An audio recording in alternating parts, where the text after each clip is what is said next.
because normally the wind is blocked off more because of the Shuford Arena up here in the McCrory building. Kind of block off the wind from that end of the field. Yeah, we forget sometimes this press box is 3 stories high. Then it used to be only 2. Yep. We're up high enough. We've got a good view. This is about as good a view as you get at any place to do a ball game from, because we're close enough we can kind of see the sideline. Connor Lucheski, John Royal, Maddox Aprile, and Sean Biggs will be up front for the Bears. It'll be Jalen Willis and Ben Watson, the 2 linebackers. Chris Brown, along with Royce Turner, James Ussery, Nick Cheeley, and Christian Santana will get the start in the secondary for the Bears this afternoon, who are welcoming back J.T. Black, who started earlier this year, defensive line, the junior out of Hollywood, Florida.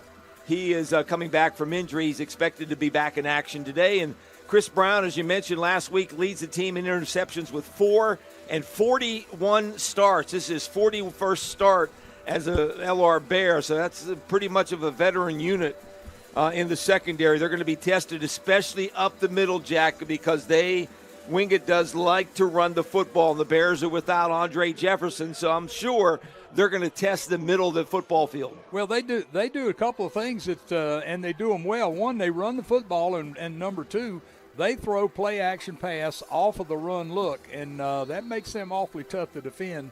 The Bears are gonna have their hands full.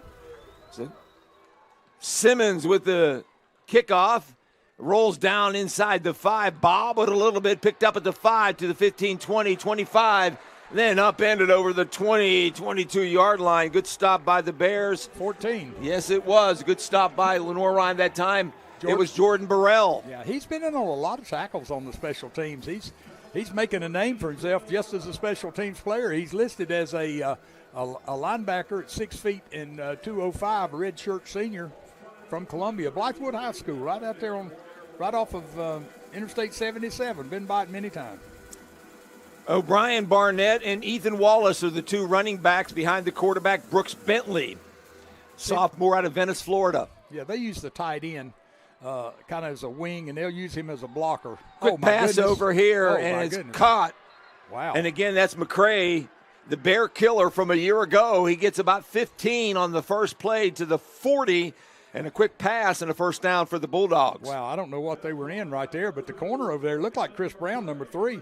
Chris just let him run by him, and, boy, he was in the seam right between them in no time. So a quick first down for the Bulldogs. Ball set at the 40. Again, they'll attack to the right side. And again, McCray, this time a short pickup. He steps out of bounds at the 45, gain of 5, second down. So some quick hitters here on the first 2 plays just underway between the Bears and Bulldogs. Well, what they're doing is trying to throw the Bears off a little bit real quick. And this is, a heads-up play by the offensive coordinator. As you said, been there 20-something years. Because what they're doing is they know that Lenoir-Rhyne probably planned for them to run the football on first and second down a lot, so they come out and throw it the first 2 downs. 3 receivers, 1 back set behind the quarterback, Bentley. Takes the shotgun snap, turns, hands it up the middle. It's a running play, and it's across the 45, and he's pushed backwards. That's O'Brien Barnett, a senior out of Athens, Georgia, with a short gain. It's 3rd down coming, 3rd and a long 3, call it 4.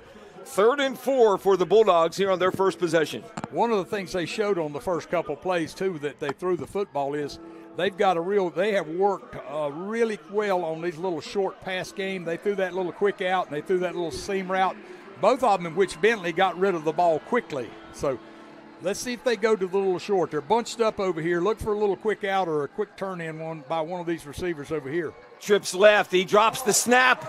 Bentley does, and he's going to be tackled in the backfield. It's going to be a loss and a 4th down coming. He just simply dropped. It was a little low, couldn't pick it up, and when he did, the Bears were there, and they tackled him for a loss of 1. So 4th down in a punting situation now for one of the tallest punters we'll see all year for the Bulldogs is Caleb Bonesteel. Yeah, he's what, 6'10"? They list him at 6. Check 6'8". that. 6'8". 6'8". That is Christian Teeter. Excuse me. When we played them up here several years ago, their punter won the football game for them. He's in the NFL now. Yeah, he's in the NFL. I believe with the Chargers, but he kept us backed up the entire game. End-over-end kick. This is Yates. He lets it roll, and he picks it up at the 5, spins, and is tackled. There's a flag came in there late, I think. Did he throw no, that's a red. That's a beanbag. He threw the beanbag because he thought he was marking the spot where Songa first caught the ball. So Songa Yates returning the kick instead of Rogers. We'd heard perhaps Rogers was not going to start today, and he's not out there. So, yes, I think. Yeah, that's 1 and 2 over here. Yep. 4 over there. The Bears have some depth at this position, though, at the wide receiver position. Diari's one we want to have out there most of the time if we can. 1st and 10, LR at the 9. Going left to right. Quick pass. Ferguson over here dumps it off to Godwin in the flat. He'll get it to the 13. Short pickup. John Godwin with his 11th reception of the season. Bears do the same thing. They come right out and run a little quick flip out there in the flat to the wide receiver. Same thing. Bears go trips left this time. Uh-oh. Godwin in the slot, tight end. I don't think we're lined up correctly. They didn't call it. Robertson with a handoff up the middle. It gets over the 15. They'll mark it at about the 16. They'll spot it. 3rd down. When they do, just underway. 11:43 to go first quarter. No score between the Bulldogs and LR. The Bears and Wingate, again, fighting for first place in their division. Yeah, this is an interesting, interesting beginning to the game. Both teams have a couple of successful plays right off the bat. Now the Bears face that first critical 3rd down because the ball was dropped on the snap by the quarterback Bentley for Wingate. So let's see what the Bears can do on 3rd and 3. Bears got to get to the 19 to have it set at the 16. They send a man in motion. They give it up the middle to Robertson. He's not going to make it. They try to get a push. Yeah, going to be another yard short at least. Ty Robertson trying to attack the middle. He made a yard, so he's going to be a yard short. You know, that play, sometimes you catch them off guard, but, that time they were stacked in there inside.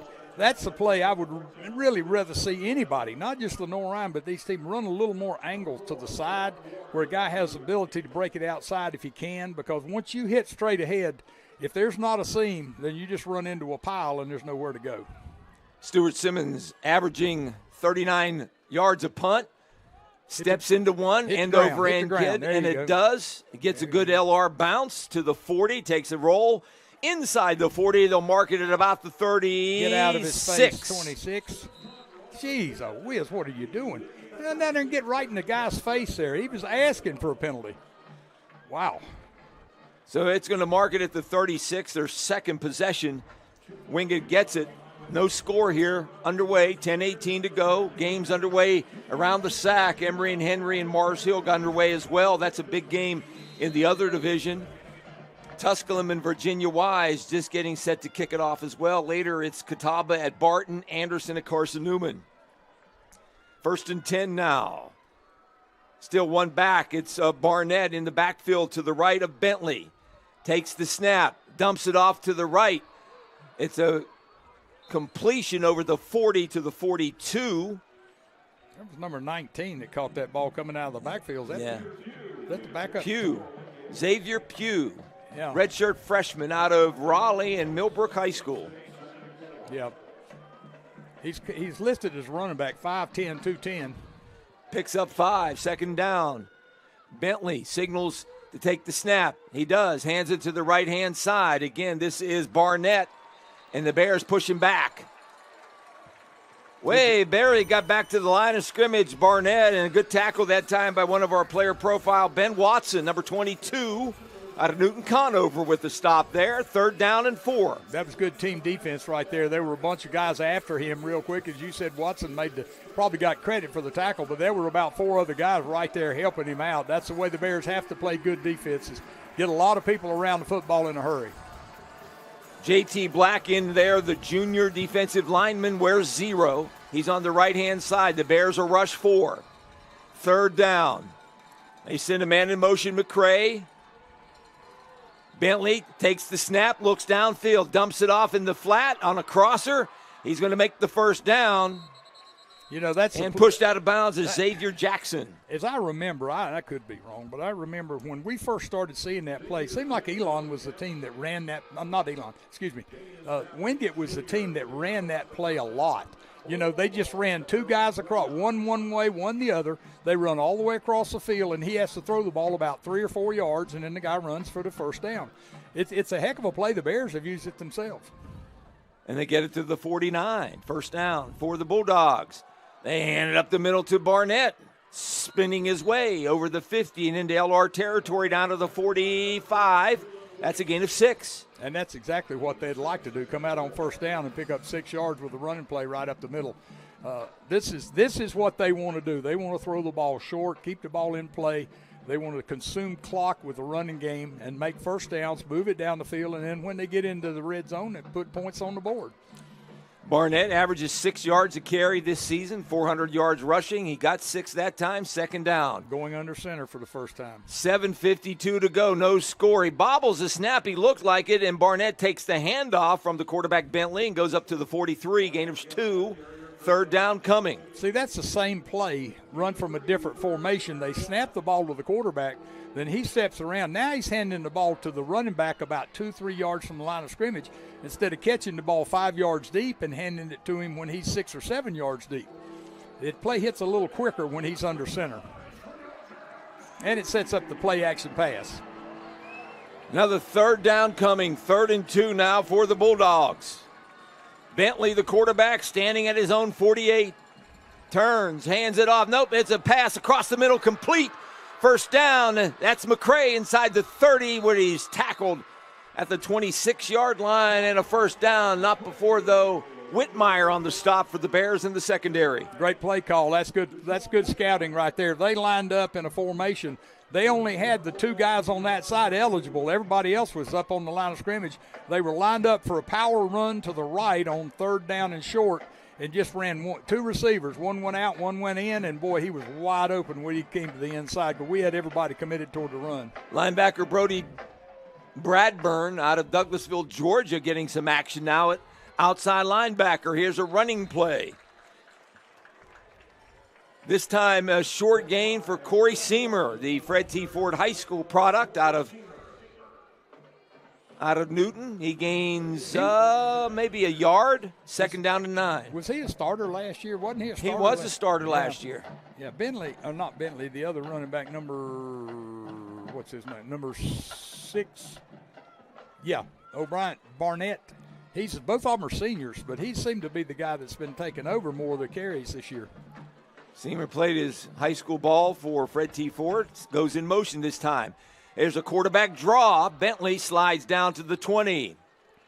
Short gain, really, only, 2 yards? 3rd down and 8 now. 3rd and 8 now for Wingate. 5:39 to go, first quarter between LR and Wingate, no score. Big play right here in the ball game. We're running down the first quarter already, and, Wingate's had the upper hand offensively so far moving the football on this drive, but this is a big play right here for the Bear defense. If we can stop them right here and hold them to a field goal attempt, it will be a big advantage for our defense. Ball's right in the middle of the field at the 20. They're going right to left to the opened end here at Moretz Stadium in front of the scoreboard. 3rd and 8. They got receivers to both sides. They got twins to the right, one to the left. That's McCray. See if they go to McCray out here. He looked that way. He'll loft over in the left-hand side, over his head and out of bounds and complete. Yeah, he was going to him all the way, and sure was. He had a little bit of a step on our defensive back over there, but he just couldn't put the ball in the place where it had to be. That had to be one you threw inside. He threw it outside. I think Bentley's a pretty smart kid too. His dad and people in his family have played a lot of football. Dad and coach. He didn't throw that ball where it could be intercepted. He threw that ball to the outside. Bears defense looking for a victory here, or stopping them. This will be Bone Steel with a 36-yard field goal attempt. They're going to spot it at the 27. It's blocked. It's blocked. Bears get a hand on it. No good. I think the big fella up front, John Royal, the freshman out of Raleigh, who was a Wingate at one time, was a Wingate commit, blocks the kick. We'll see if we can see it on the replay here. Somebody in the middle got a hand up. You could have been Royal as good as anybody, but somebody inside got a hand up. But I'll tell you, the main thing is that's a low kick. Let's see if we can see it here. We're going to see it, but let's see if we can get a number. It's going to be hard to get a number. Yep, right there in the middle. That's the big fella, 98. Yeah, number 17 was in there too. Aprile was also. Yeah, they had him on the inside.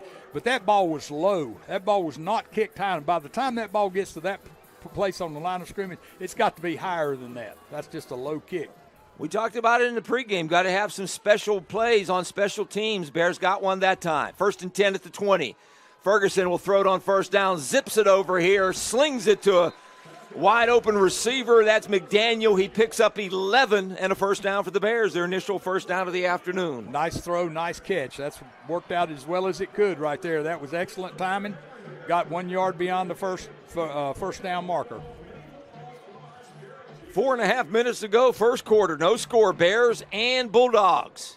You know, Wingate doesn't try to fool you a whole lot with their defense. They line up with a 4-man front. They've got a rover back and 4 defensive backs, 2 linebackers. They pretty much straight all the time. Bears trying to get some running going. This time it's Robertson. They had him all hemmed up in the middle. He's not going to get anywhere. Maybe back to the line of scrimmage. They're going to lose a loss of 1. Yeah, he got popped pretty quick there. He actually ran into our offensive lineman in the backfield. Their front right now in defense is pushing us back a little bit.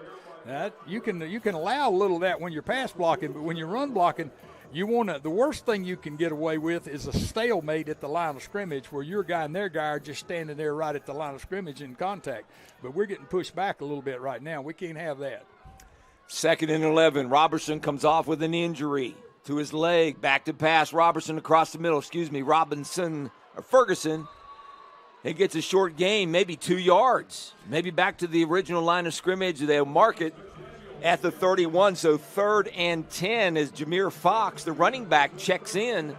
That was the same, Juju. That was basically the same play that they ran, but we didn't have time for it to develop where he could run all the way across the field. He got tackled by a linebacker just sitting in the zone right there, and he didn't have a chance to make any yardage.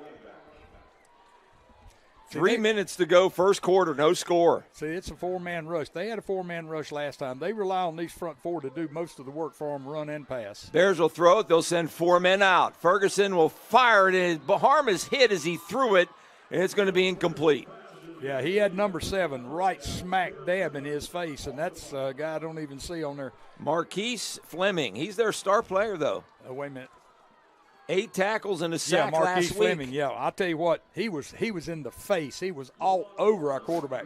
With a 4-man rush, if you rush that good, you don't need but a 1-man rush right there. He was really in Jalen's – he was in his face before he could turn around. Yeah, Fleming's a leading sack man in the sack, I believe. There's a kick by Simmons. Fair catch called for inside the 30 down to the 28. And that is where we will pick it up with 2:43 to go, first quarter. No score between the Bears and Bulldogs this afternoon. Emory and Henry and Mars Hill playing in the big game in the other division. No score yet.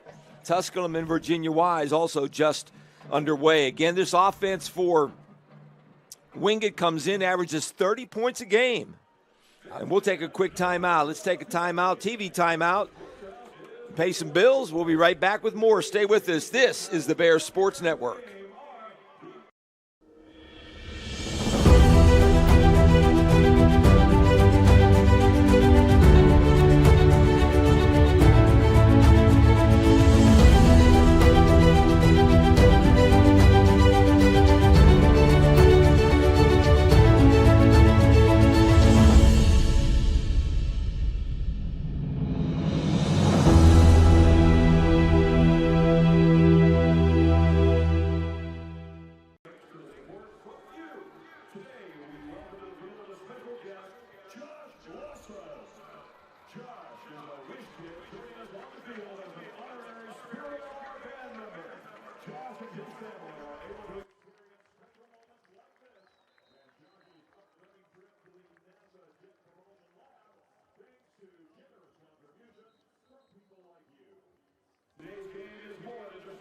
All right, back here, Juju Phillips, Jack Huss, Mike McCree, bringing you Lenoir-Rhyne football this afternoon. Key matchup, South Atlantic Conference. 2 teams that fighting for a championship. The 2 winningest programs in the league over the last decade or so are fighting for a chance to maybe make the championship game this year in a couple of weeks. But right now, no score. Wingate will get their 3rd possession on offense. They're led by their quarterback, Brooks Bentley, and they have it at the 27. First down. Sending man in motion. That is Estranza. And got receivers to both sides. Bentley calls for it. He'll take and throw it. Steps down into it and is hit, I believe. Incomplete pass. Intended in the middle of the field for Evan McCray. Bears had him covered pretty well. I think our player out there, I'm trying to get that number, looks like number 8. No, is that 0? Yeah, that's J.T. Black. Yeah, J.T. Black got a hand on that ball. He threw his hand out, and I think he got a hand on that ball. He was trying to throw that little dump route over the middle and let it, get that quick catch and run. Again, Bradburn, a linebacker, right end, the freshman out of Douglasville, Georgia. Number 30 is in there getting a lot of action for the Bears. Second down and 10. Clock stops. Back to pass. Bentley looking left, throws over here, complete to his favorite target, McCray. He steps out of bounds with a flag. Good enough for a first down at the 39, 38-yard line. We'll see what the flag's about. I think it may be a block in the back here. I think number 44, the tight end, hit our guy in the back late in the play. I think it's going to be against Wingate.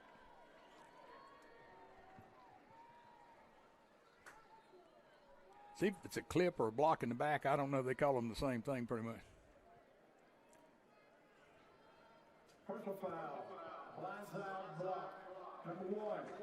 There you go. Okay, didn't get the number right, but number 1, yeah. That's Estranza. That's a redshirt junior out of Melbourne, Florida, wide receiver. It's going to come. If it comes from the spot, though, it's not going to kill them. It was 15 yards, and they gained about 15 yards. Yeah, that was a little stop route. I saw them working on that route during pregame. The receiver, one of the receivers, they bunch up on one side, have 2 or 3, and one of the guys will go down there and just turn around about 10, 12 yards down the field. And Bentley, that's the kind of throw he's going to make because he can read the defense really quickly, and he got rid of that ball to an open receiver. 2nd and 15 now. Here's a pass across the middle. A little run pass option. They get the first down. A little slant pass across the middle. And a first down. That was the guy that committed the penalty. They threw the ball to him that time, Estranza. His 22nd reception, and he gets the first down. Well, they know our defensive backs don't play man-to-man very well. We haven't in this past year much. But what they're doing with the play action, they hold the linebacker, and there's nobody covering the slant. I mean, we're running with him, but we're way too far behind him to be able to cover the slant. This is just good scouting right here. They're throwing with that play action fake right there and then throwing that slant. It's just tough for us to cover right now. Turns, hands it off. This is Seamer running hard with the ball. He's not going to get much running room. The Ford product gains 1, 2nd down and 10, 2nd and 9. We're down to 1:25 to go in the first quarter between Lenoir-Rhyne and Wingate. No score between the Bears and Bulldogs. I don't know. They've huddled sometimes, and sometimes they're going at the line. Here they're going ahead and Wingate's lining up at the line of scrimmage. They were huddling a little bit on a few of the plays in the other series. 2nd down and 9. Down to a minute to go. Seamer stays in at running back. They hand it to him again, straight up the middle. Looks like an old-fashioned fullback, doesn't it? Just runs straight up the middle, running hard to the 44. Gain of 2, 3rd down and 7. Yeah, they're getting a little bit of push with the offensive line, which we didn't get. Now they're huddling again. See, they went up at the line last time. I don't know what determines when they huddle and when they don't, but communication is a big thing about a huddle. When you're communicating in the huddle, you pretty much know everybody's getting to play the way it's supposed to be. Sometimes when you're at the line, they have to rely on communication from the sideline. Trying to dial one up. That's the coordinator, Mike Long. 4 receivers, 1 comes in motion. They're going to throw left. Bentley with time, plenty of time. He scrambles right, flips it out here in the flat, and then completes it to the 45 and a first down into LR territory. What a play by Bentley. I'll tell you what, he was under duress. He didn't have anybody open, and he just ran for the boundary, and as he got near the boundary, he happened to see one of his guys, and he threw him the old 2-hand push pass that we used to practice in basketball all the time. Just a little 2-hand push pass, threw it over our guy, and the receiver was standing there on the boundary right there just ready to catch it for the first down. And it goes into LR territory to 45, and that's the end of the first quarter. So when we come back, Wingate will have it. They'll have it 1st and 10 in LR territory to start the second quarter of play. There's no score between the Bears and Bulldogs. Stay with us. I'm Juju Phillips along with Jack Huss and Mike McCree. This is the Bears Sports Network. Hey Bear Nation, Fran Eagle here, co-owner of NBA Roofing, a family-owned roofing company that has been serving Hickory and the surrounding areas for over 15 years. We're a proud supporter of the Bear Athletics. Bears are known to protect their den. We're here to protect your homes and your businesses with our high-quality roofing, gutter guards, and siding services. We treat every home with utmost care like it's our own. Give us a call today for your complimentary inspection. It's Bear time. At Fry Regional, you can count on us to care for your heart. From emergency care and diagnostic testing to cardiac interventions and open heart surgery, we're here for you 24/7. As a Duke Health affiliate in Hart, we have access to the most up-to-date technology, treatments, and research offerings. From the routine to the unforeseen. Fry Regional is at the heart of this community. Count on us.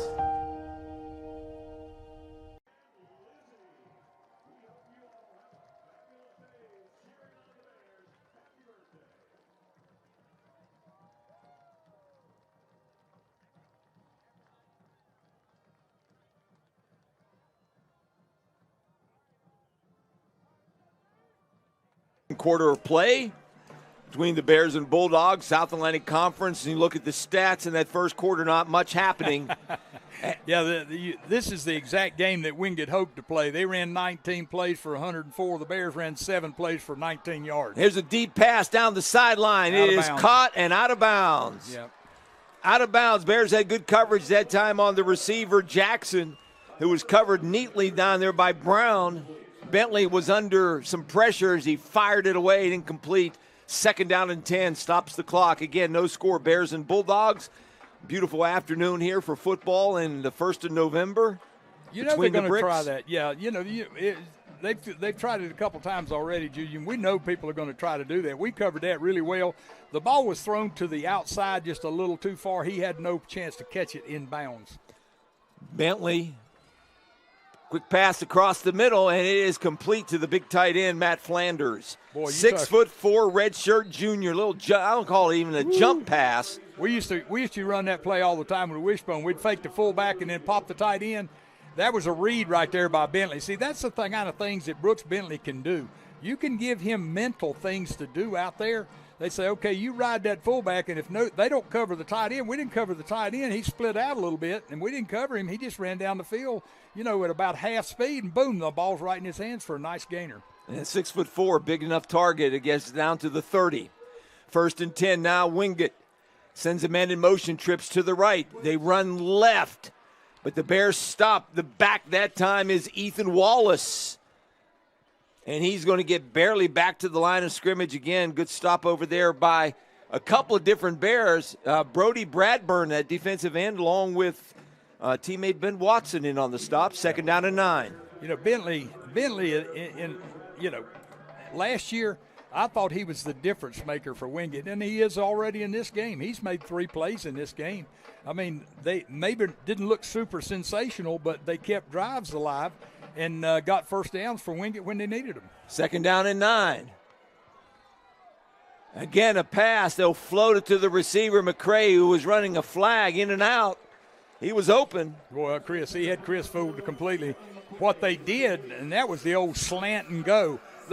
They ran the slant, and then he stopped, planted his foot off the play fake, and then broke back to the outside, and he was wide open. Bentley tried to loft it up in the air, but he couldn't loft it enough that the receiver had a chance to get to it.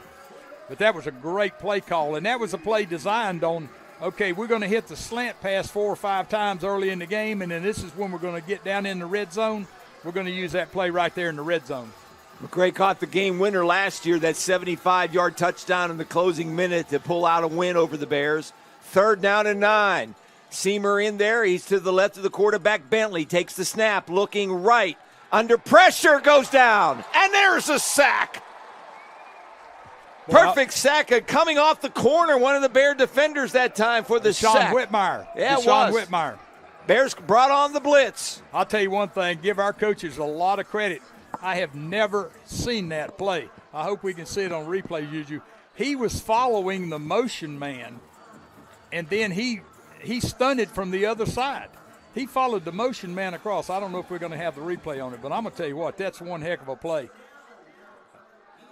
Good dial up on the blitz by defensive coordinator Owens. And nobody blocked him because he was – I mean, you don't block a guy that's covering the guy on the other side of the field, you know.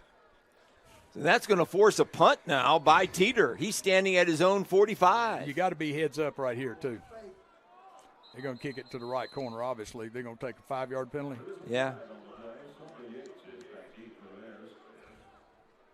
So that's going to be a delay of game against Wingate. Yeah, they probably took that on purpose because they wanted to see maybe the Bears would jump or something. But, you know, even then it would have still been third down and about 15. They did that to give their punter more room to work with. You remember in that game 2 years ago up here, he kicked one dead in that corner down here, and it was the difference in the ball game. Yeah, they won that game by 4 points. He's now kicking for the Rams in the NFL. Out of Mount Airy, North Carolina. Fair catch it. Well, a little pooch kick down there, and it takes a nice roll inside the 5. Out of bounds at the 4-yard line. How at about the that? 4-yard line. That was one that should have been fair caught right there. So the Bears backed up on offense for the second time today. It's 4-yard line, 12:23 to go in this second quarter. Wingate's controlled the tempo of this football game. They've controlled, the territory. They've been field position all game, yet we have no score. Bears blocked a kick earlier and got a sack just moments ago, so the offense backed up. They need to do something. No score between the Bears and Bulldogs this afternoon here. And that's one of the things that good teams don't get credit for enough is the good special teams. See, that was great special teams play. Take the penalty, give him a little more room. He kicks it out of bounds at the 4-yard line. Ferguson standing at his goal line. He'll throw it. He'll take a shot down the field, going and down there for McDent. Yes, he did, but no call. Woo-hoo. Got away with one right there. Intended for Adonis McDaniel, the sophomore from Columbia, South Carolina. Had a step on his man. Looked like he got tackled, but no call. I thought that was pretty obvious right there. Mars Hill 10, Emory Henry nothing. I knew that was going to be a tough game for Emory Henry. Mars Hill's a tough place to play, and Mars Hill had, their coach with their experience he's got up there, he always gets his team ready to play against good teams. The Bears took a shot, incomplete, 2nd and 10, stops the clock, 12:15 to go, second quarter. This time they run the ball right. Oh, he almost got in the end zone. Yeah, he got tackled way in the backfield down to the 1. Somebody on our side did not block down right there, and I believe it was number 9. He just came off the corner. He was a defensive end, I believe. He just came off the corner, and I thought he had him for a safety for just a second. Yeah, Kai Russell, redshirt junior out of Charlotte's Olympic High School, he was a player of the week and the defensive player of the week in the SAC earlier this year. I'll tell you, this is what's scary. See, they punted that ball out again at the 4-yard line. Unless we make a big play right here, we're going to be punting from the back of the end zone. He can't even get 14 yards deep. He can only get about 11 yards deep from here. They'll get great field position. 3rd down and 13. Ferguson dumps it off, incomplete in the flat. That pass didn't look very good either. Well, the Bears, it was tough. We didn't fair catch that ball. I thought we had a chance. Now, I'd have to see the replay to notice, but it looked like that ball was high enough we could have fair caught it out there about the 15-yard line, but it hit and rolled down. We get the ball at the 4-yard line and get caught on a running play where somebody misses a block, and now he's got to quick punt it. He can't hold this ball long. He's got to quick punt it, which means you can't get down the field as quick. Stuart Simmons standing right there at the end line. Takes it, snaps, kicks, boots it. And he gets a nice little roll, but about the 30, 35-yard line. He's going to put it about the 31 or 32. So he just got rid of it in a hurry, and that's about a 29-yard punt. Yeah, see, that's just good, solid football. There's nothing fancy about what happened on those plays. They did the smart thing, punting the football. Their kicker had worked on kicking that ball to the corner over there, and they took a timeout to give him took a penalty to give him 5 more yards, kick it out at the 4-yard line, and next thing you know, we're punting out of the end zone, and they get the ball back at the 30-yard line. Timeout on the field, no score between the Bears and Bulldogs. 11:21 to go in the second quarter from Moret Stadium. Juju Phillips, Jack Huss, Mike McCree. Stay with us. This is the Bears Sports Network.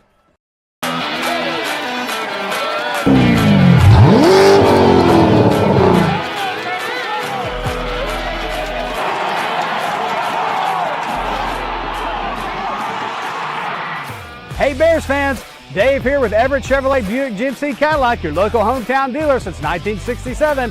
Come see us in Hickory or Morganton to check out all of GM's hottest new products, the area's largest selection of pre-owned vehicles, and service you can depend on. Visit us online at everettchevy.com. Good luck to the Bears this season, and remember, if you didn't get an Everett deal, you didn't get a deal at all. Go Bears!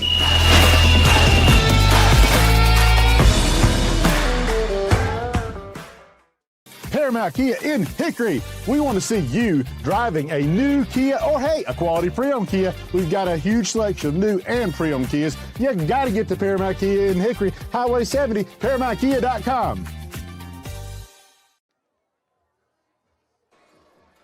Back to action, 11:21 to go here, second quarter. Wingate has the football. No score between the Bears and Bulldogs this afternoon. They're going left to right to the closed end here, Moret Stadium. Near the gym, Schufert Arena. Ball's at the 30, ball's on the left hash. Bears got to rely on defense. They've had to play defense almost the entire first half so far. Got to do it again right here, get a big stop. And there's a big hole up the middle. He's not going to be touched. Touchdown. Quick hitter to the back that time is O'Brien. Barnett went barely touched up the middle of the football field. They broke it open in every direction. And Wingate gets on the board first this afternoon, 6-0 with 11:14 to go here, second quarter. That's what happens in the seam right there. If you see that on the replay, you'll see that they blocked out with one lineman, blocked out with the other lineman, and there's a seam right up there, boom, right up the middle between the guard and the center. And once he got about 2 steps down the field, there was nobody else there that could even put a hand on him. Good play call on first down. So that touchdown gives them a 6-0 lead, and this is Bonestreel. They had a kick blocked earlier today. This time, extra point is up and good.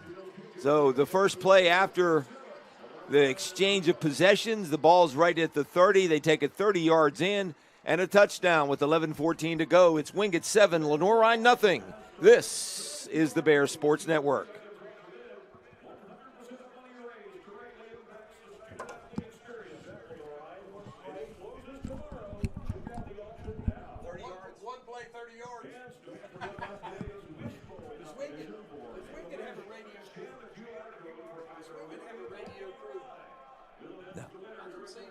No.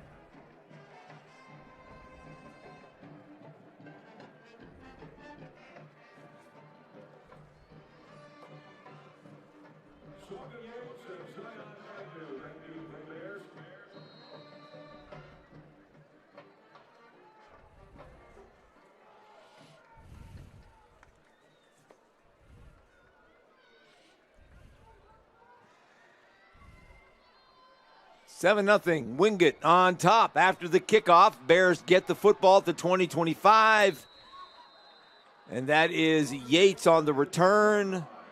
And he is tackled. So the Bear offense, again, not able to get anything going. What, Jack? They're down about 10 or 15 yards of total offense in this football game. Yeah, they got, right now, we've got -1 rushing. We got 17 passing for a total offense of 16 yards, and they've got 37 rushing, most of that on 30 of that on one play, and 102 yards passing. So, they've been pretty much in control of the game since it started. They've moved the ball offensively, and they've been pretty good on defense against us. 7-0. Ball's at the 25. Ferguson, he takes the snap and bobbles the football. Bears really out of sync right now. Boy, he took his eye off the football, and it's going to go all the way back inside the 10 down to the 8. They had a bobble that cost them a first down, on third down on the first series of the game, and we got one that cost us, 5, 10, 15. That's a 15-yard loss right there on the snap. I mean, the Bears are doing everything they can right now to make it easy for Wingate, and Wingate's just loving it because this is their kind of game. They're playing field position. They're playing good, solid defense. Notice they've been in that four-man front. I don't think they have stunted anybody. They got 4 down linemen that are coming at it pretty good in there, and they've covered the pass for the most part as well. Second down. Quick pass over here. Ferguson completes it to McDaniel. Tries to slip a man on the corner there, but McGarity had nothing to do with it. The defensive back brings him down, and that's a short gain of maybe 1, maybe 2.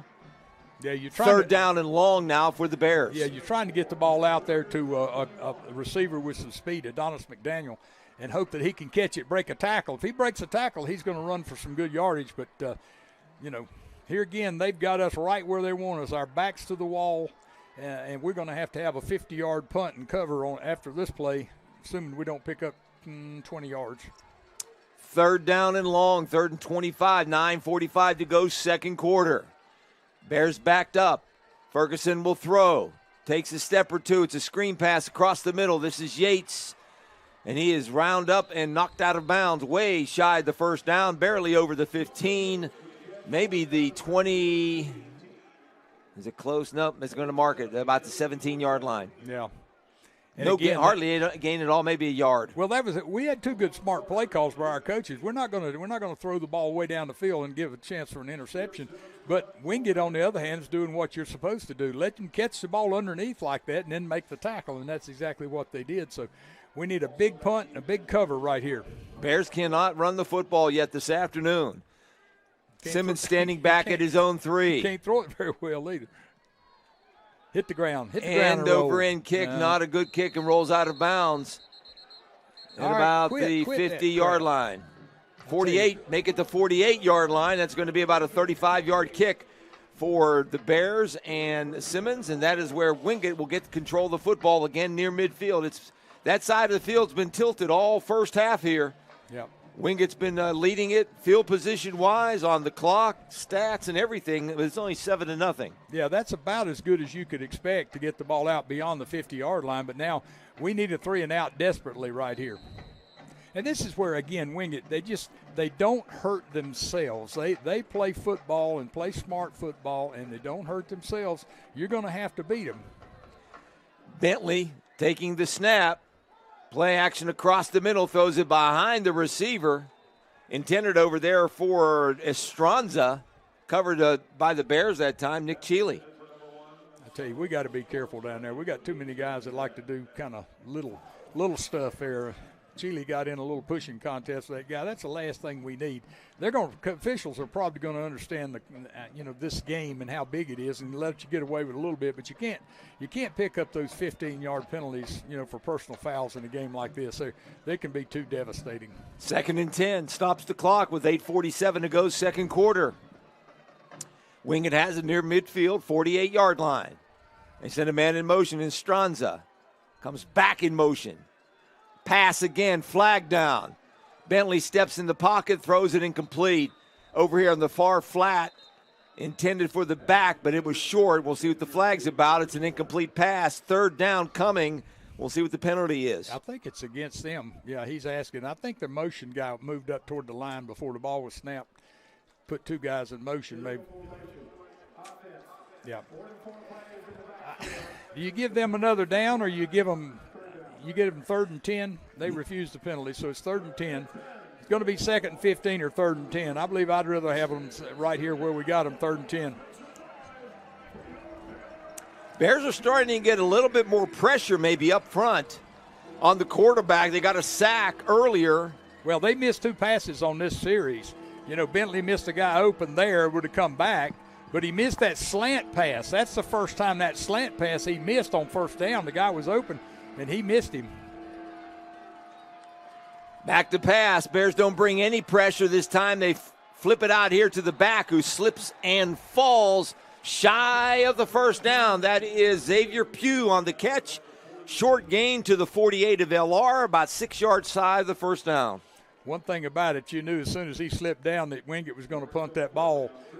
Defense, great job. 3 and out, exactly what we needed. They're going to punt that ball and go for the corner. Which one he goes for depends on which way the kicker likes to do it. He went left corner last time. Looks like he's set up to go right corner this time. Standing at the right hash mark is Teeter. Steps into it. Oh, that's off the side of his foot. That's bad. Into the stands it goes. We're going to get the ball way up the field. Keep coming. Come on. Keep coming. And they're going to mark it over the way 20. Up. Yeah. 31-yard line. Yeah, that ball went sideways in a hurry. If you're a right-footed kicker, which I was as a punter, now Mike McCree, who was a great punter, he was left-footed. But I was right-footed. Anytime I kicked to the right corner, that's the thing you had to worry about. In golf, we call it a shank, where it goes off the side of your foot. Like a shank goes off the hosel of your club and goes out, squirts out to the right if you're right-handed. No, they got a 15-yard penalty on top of that. I didn't see that. Unsportsmanlike penalty. This series right here is very unusual, so the Bears need to take advantage. Great field position, 2 big mistakes, a bad punt, and then a penalty by Wingate. The Bears need to take advantage. 7:56 to go in the second quarter. That was this exchange of possessions of 3 yards. Bears have it at the 45. It was at the 48. So, yeah, Bears are right at midfield. Best field position to start a drive yet this afternoon. Trailing 7-0, 7:56 to go, second quarter. Play clock down to 10. Got time. Ferguson resets his offense. Takes the snap, turns, hands it off left side. This is Robertson across the 50 into, check that. That might be Jameer Fox. Number 9. Yeah, Jameer Fox at the 50. That's going to be a gain of 5 now for the Bears. Biggest run of the afternoon so far for LR. Yeah, and that was a good read, too. He started wide and then broke it back inside when he saw a gap. Again, they rely on those 4 guys up front and 1 linebacker in the middle to kind of stop the run. They got 5 guys playing run all the time. Quick pass over here, Ferguson, high throw incomplete.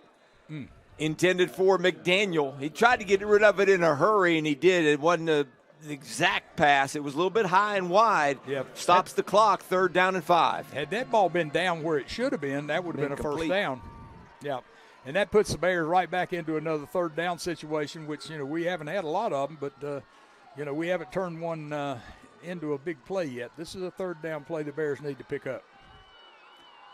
They have 4 receivers out there. Tight end is Godwin. He moved. They didn't call it. Takes the snap. Ferguson quick. Across the middle, incomplete. Intended for Yates. They were playing man-to-man. Well, they go for it here on 4th down. Yeah, they were playing man-to-man. Did you see that? I did. Yeah, we ran the slant, had the guy a little open, but the ball was thrown behind him. But, they were playing man-to-man. That was the wide receiver. The corner covered him all the way down into the middle of the field.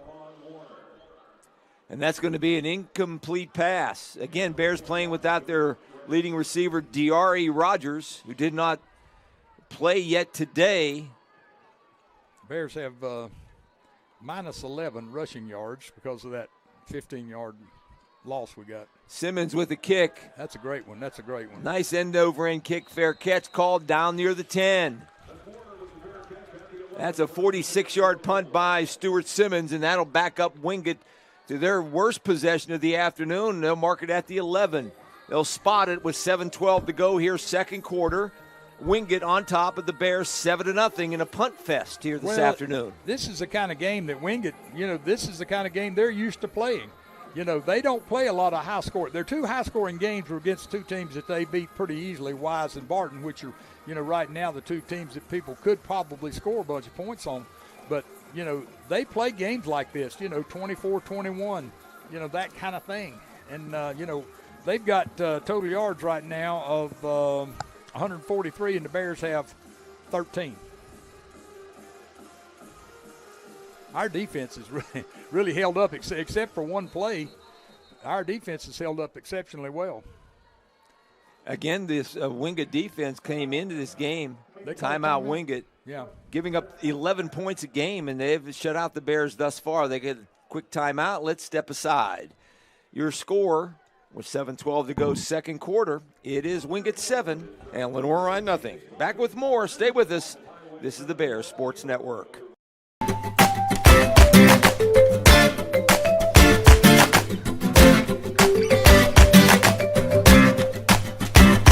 So shine on, come on baby, now shine on.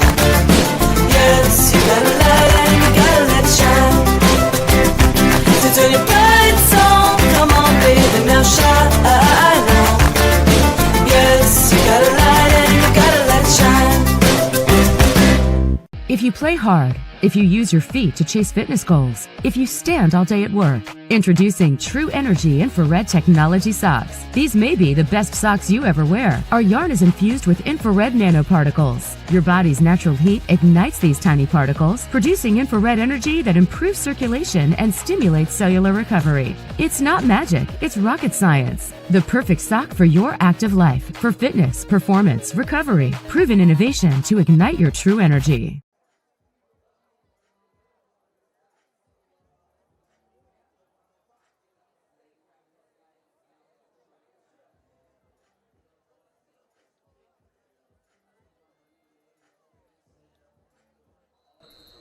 Skies have kind of cleared a little bit.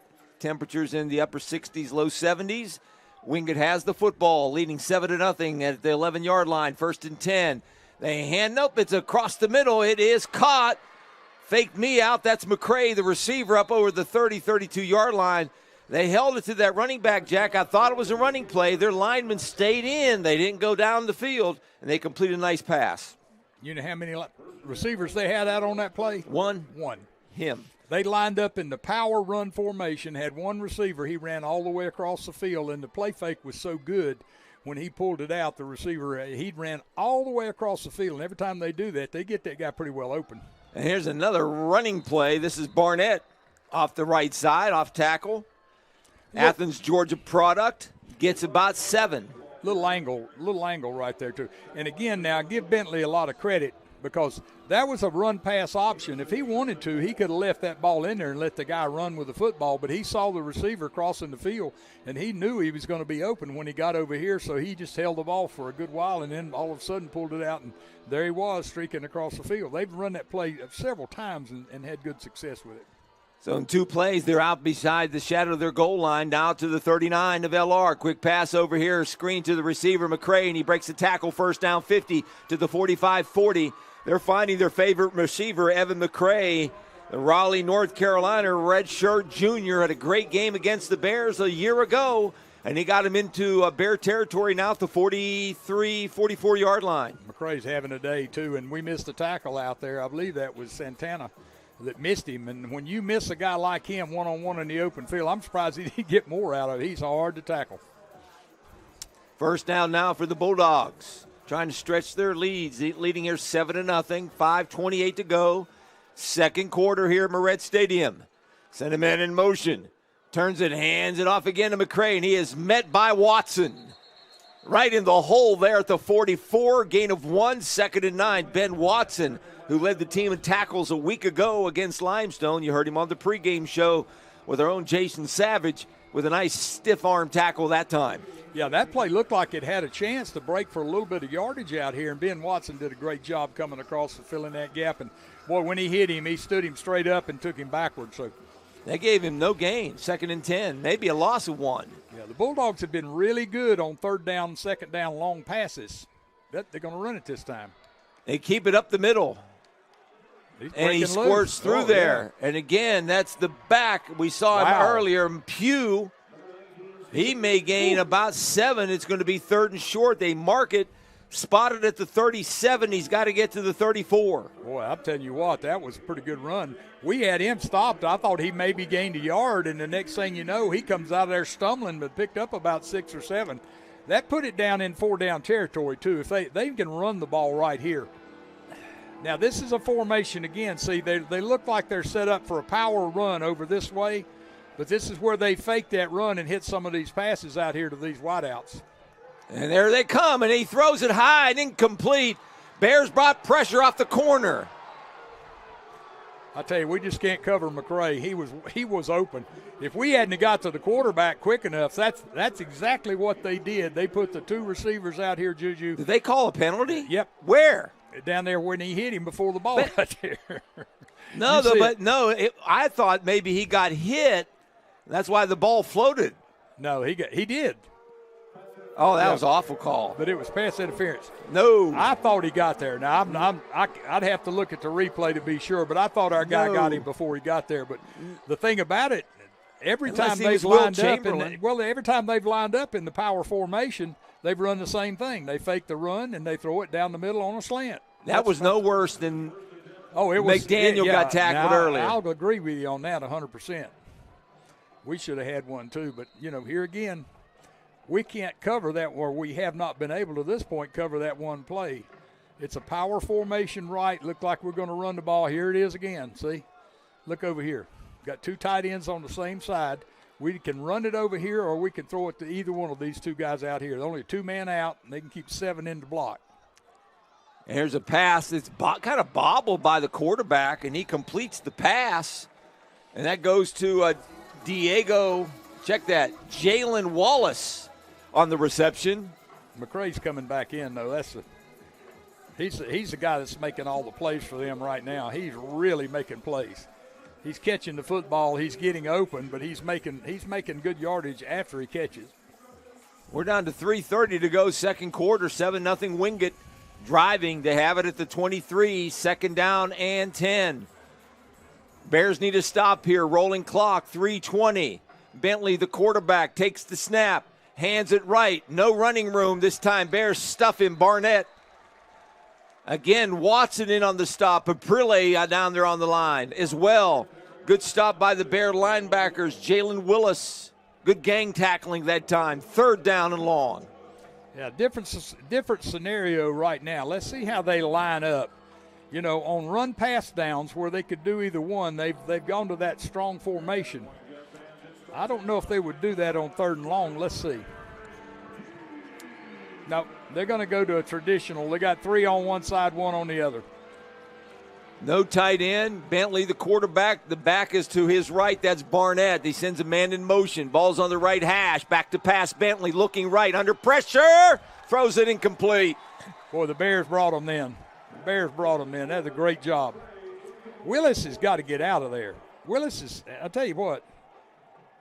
They're mouthing just as much as we are. Yeah, but he's the one that got back in there and went up in behind the guy. Once you get away from the play, you got to stay away. He went back for seconds. Talked to a couple of Bear players. They got a penalty a couple of weeks ago. He said, the one player that told me that he got Tate O'Brien, he said he didn't say a word. He looked over a player and shouted at him. But that was up at Emory Henry, remember? Yeah, he got a penalty. We said that was unlike Tate O'Brien. Yeah. So here's a field goal attempt, a 40-yard attempt.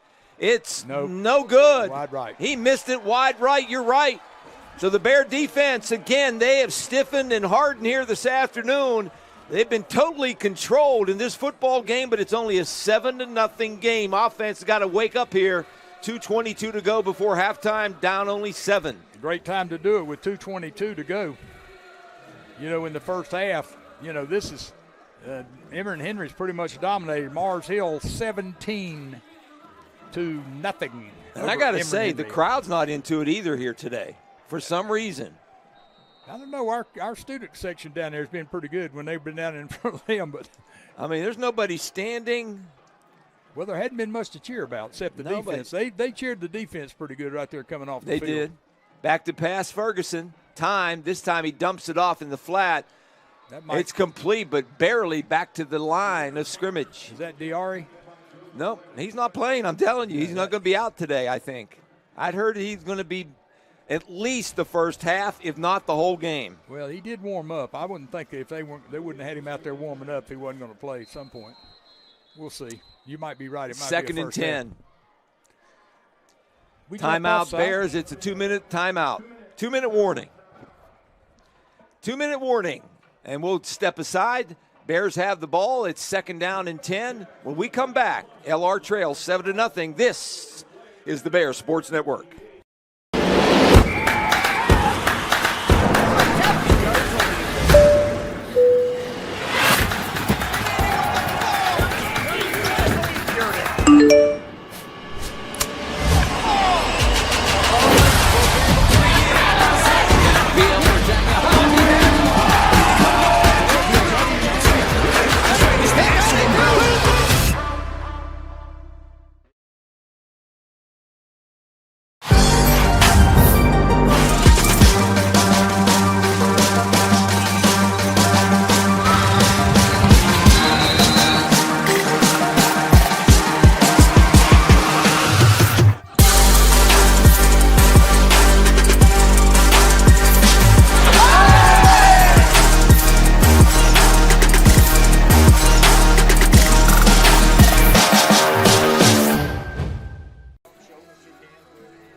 All right, back to action here.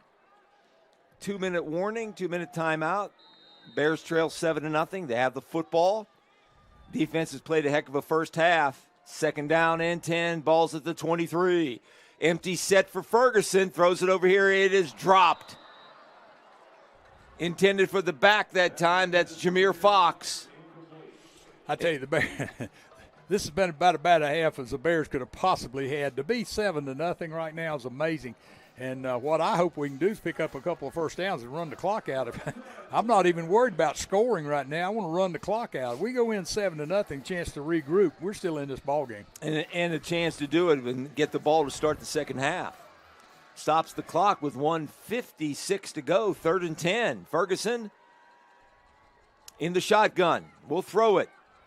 This time across the field, it's intercepted. Underthrew his receiver, and it's intercepted by the Bulldogs. Well, I tell you what, that had to be a mistake between the receiver and the quarterback. The receiver ran down the field another 5 yards and turned around, and he threw the ball for a stop route way down there. So, Brandon Perry on the interception for Wingate, and they get a break. Well, that's what I was scared of right there. We're good enough to move the football. I don't say we shouldn't have been throwing it, but Ferguson has not made these kind of mistakes. He's made a couple in the last few games, just off communication with the receiver. But now the Bears really have to buckle up right here. Go down 14-0. It seemed like 100 the way this game's gone. 14 points might be more than they need. So come out in the backs again with the ball's at the 34. They're going to throw it on first down. They do. They flip it over here in the flat, complete. And that's Estranza, tackled by the Bears Savage at the 31. That's a gain of 2. 2nd down and 8. Clock rolling, 1:35 to go before the half. Wingate leading here 7-0, taking their time up to the line of scrimmage. You got to believe he's going to look for McCray. McCray's the guy that's made all the plays. See if he runs a little boundary line over there. He's on the far side in front of Wingate's bench. That's a perfect place for him to go down that boundary over there. 4 receivers, 2 to each side. Steps back, throws it right side across the middle. This is Estranza down to the 20. It's going to be good enough for a first down. Yeah, they've done this very successfully. I saw them working on these routes in pregame. They just run down the field, turn around, boom, the ball's right in their face. Those are just timing routes that you've practiced over and over and over, and they know where they're going and what they're doing. 1st and 10. They're not combination routes either. They don't rely on 2 people running a route on the same side of the field to clear it out. It's just run down the field about 10 yards, turn around, stop, boom. And they spread the field out. Clock still rolling, 45 seconds, time. They got 2 timeouts. And the Bears take a timeout this time. We'll keep it right here. Yeah, we saw something there evidently we didn't like because when the Bears called timeout with the clock running right there. But, the defensive coaches are a little distraught down there right now with however we lined up. They didn't like it. Again, Wingate coming in. They have won 3 in a row on the season, and they've outscored their opponents in those games. Man, an amazing 121-11 in those 3 wins, and leading here 7-0, trying to stretch that lead. We're down under a minute with 45 seconds left. Their first-year head coach, Rashawn Jordan, has been with the program, Jack, not once but twice. He was here, left, and then came back and been an assistant coach and defensive coordinator, I want to say, for like 13 seasons, and took over for Joe Reich last year. And a guy that, again, just like their staff, they've been around. You talk about stability for a program and a staff. They've had it for a number of years. Yeah, when you do that, Mars Hill's had that to some degree. But when you keep the same staff there for a while, they know what they're doing. They know the kind of players. They get their program in place. Their seniors are good coaches for them. When you bring freshmen in, the seniors are coaching them. This is the way we do things here. And they've had success doing it, so they know that it's going to work. And the players know that that's going to work if they just pay attention and follow them. So 1st and 10 now. Look for McCray again. Okay, he's again over here. He's the boundary guy. Let's see if they're going to go to him here. 20-yard line, back to pass. Looking right, throwing across the field to McCray. He catches it and takes it into the end zone. Touchdown. We just can't cover him. He ran to the boundary and then ran all the way back across the field the other way.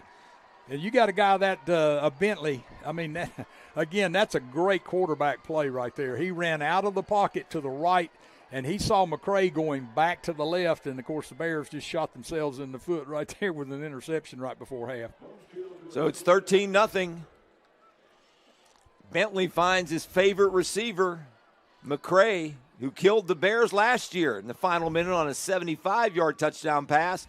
This time it covers only 20 yards, and the extra point makes it now 14-0. 14-0. We'll keep it here with 37 seconds left before the half. The Bears trail it. They'll get the ball to start the second half, but they got to find some offense in a hurry. Well, they're not going to find it with 30-something seconds to go unless we get a big kickoff return. 226 yards of offense for Wingate. The Bears have 13 and have run 19 plays. The time of possession, 20 minutes and 31 seconds. Let's see, we played 2 15-minute quarters, right? So they've had it 2/3 of the time. The Bears have had it for 8 minutes and 52 seconds. So, it's been a complete dominating performance by Wingate, and they're playing exactly like I thought they would, and we have made mistakes, and they've taken advantage. Our pass defense, which has been a little suspect all year long, has just completely not been out there today. They've been able to hit about any kind of thing they wanted to. We got a couple of good pass rushes, and give our defense credit. Gosh, Mosey, they've been on the field for 39 plays, and outside of a couple plays here and there, they've stood up about as well as they could. But offensively, we just haven't been able to generate any first downs. I think we have 2 first downs. Yeah, they got 12, we got 2. So here's a nice high kickoff fielded by Yates at his 11. Finds a hole, 30-35, flag down. The flag coming from 9 miles away, got to be against us. 35-yard line. Yeah, first flag of the day for the Bears. Yeah, and it's one thing about our penalties, when we get them, they're at inopportune That's the first, times. Yeah, but that's still pretty good. 1 penalty in the half. Yeah, I mean, unless they still got their 2 timeouts left. I thought they might have to use them on that last series, but they didn't. They can only stop the clock twice, so we can kneel down if we want to right here. I don't think that's in Coach Socha's DNA. He likes to chance it, so let's see if we come out and throw it a little bit. I'm not sure I wouldn't be down on one knee right there with the quarterback and get in here. We were lucky that we hung in there. Our defense just hung in there and hung in there and hung in there, and then we just couldn't handle it after the interception.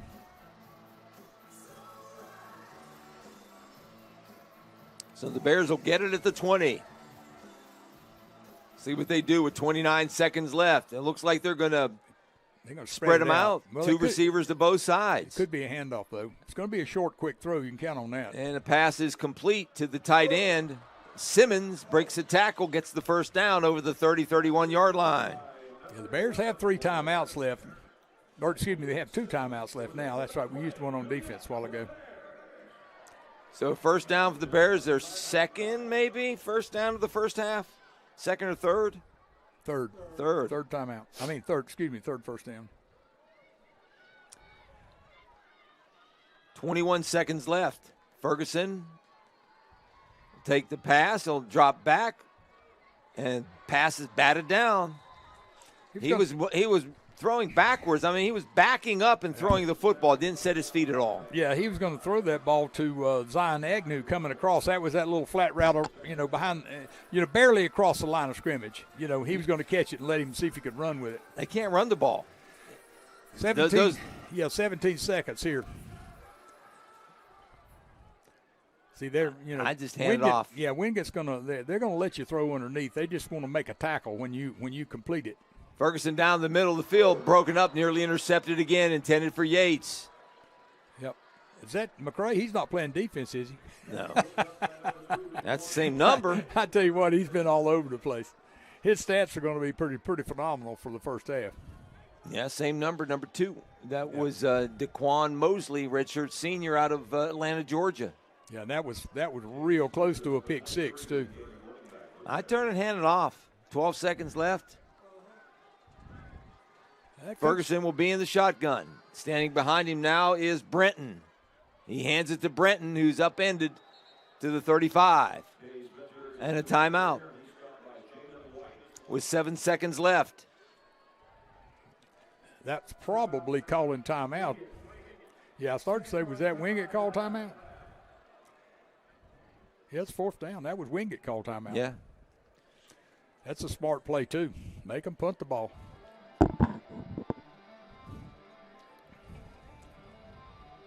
So not much going right for the Bears this afternoon. Down 14-0 to Wingate in the key matchup in the South Atlantic Conference. Yeah, let's check on.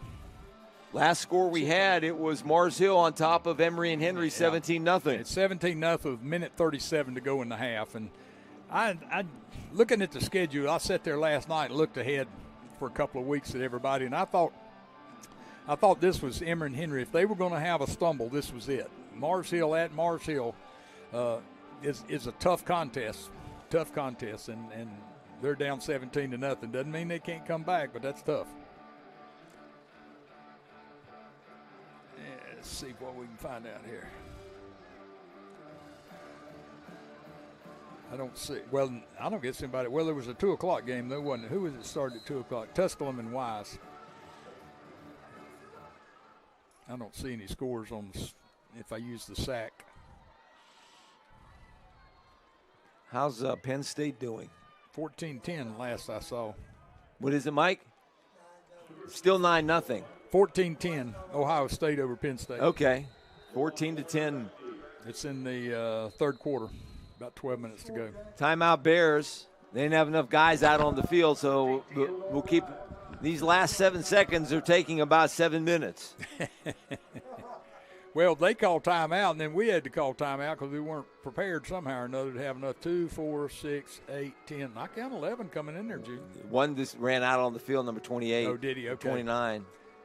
We weren't that upsets them greatly. We got to get the first thing you got to do. Will they rush or will they return? You know, you got 2 things you can do in this situation. If they block the kick, there might be enough time if they don't score and pick it up and score. If they block it, there may not be enough time to get another playoff. If they run a return, they probably will not. This will probably be the last play of the half. So if you play the odds, you go for the block here. Keep in mind the Bears get the ball to start the second half. And between now and then, they need to find their offense somewhere in the locker room because they have not been able to generate at all any offense this afternoon. And the Bears will punt. Simmons standing at his own 20. They send a man back to the 25. Snap is good. Kick is good. High kick. End over end. Takes a nice roll down to the 20.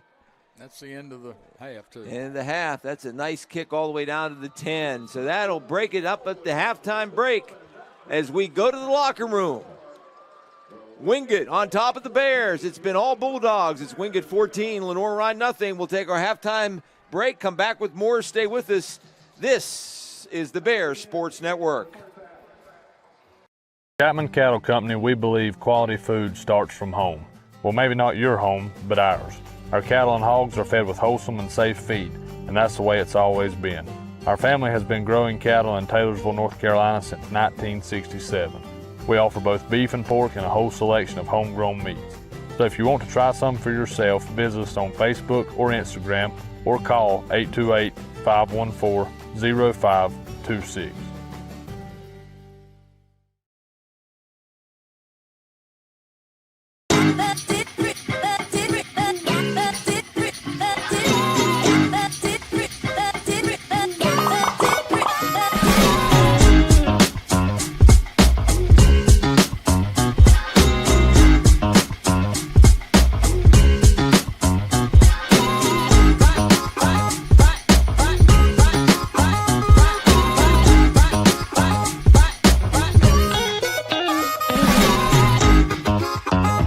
When you travel, you want it to be fun and memorable, and you want someone to share it with. At Christian Tours, we handle all of the details of your vacation. No need to worry about driving, hotels, tickets, or restaurants, which gives you the freedom to enjoy your adventure. Traveling with Christian Tours means you'll have many new friends to share your journey with. When you're ready to travel, call Christian Tours, making travel easy. Celebrate great with Carolina West Wireless. Great new phones and a great customer experience, all on our great nationwide high-speed network. Stop by today and get big savings on select Samsung smartphones, like $350 off the Samsung Galaxy S20 and S20 Plus, and $350 off the Note 20 and Note 20 Ultra. The great savings continue with 4 lines of unlimited data for just $35 a month per line. Celebrate great savings and go stay connected wherever your travels take you.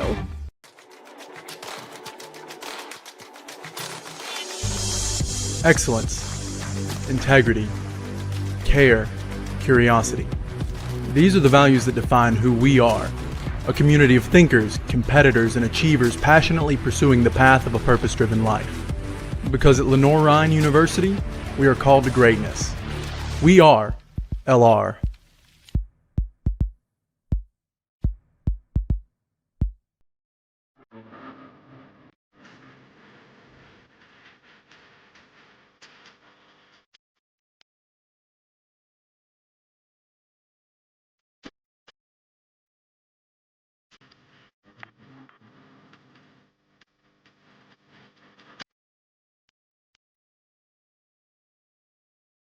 Doesn't matter who you are, Everett has you covered. Proud sponsor of the LR Bears.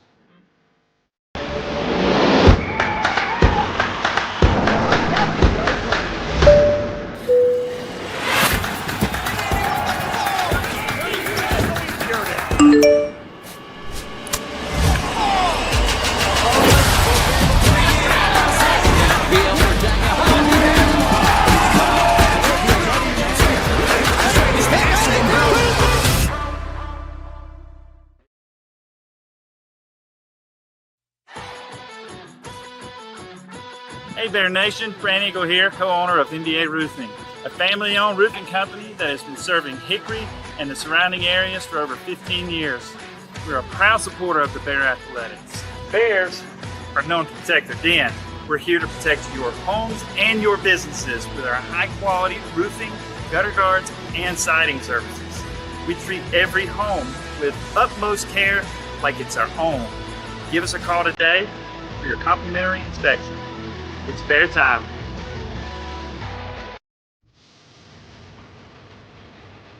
Everything the light touches will be yours. You must remember who you are. The one true champion.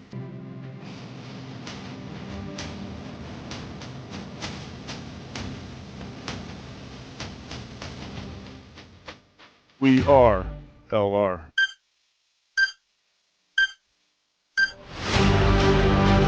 We are.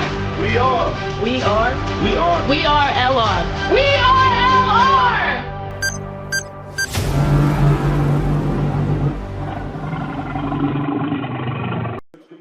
Get your tickets now at lrbears.com/tickets.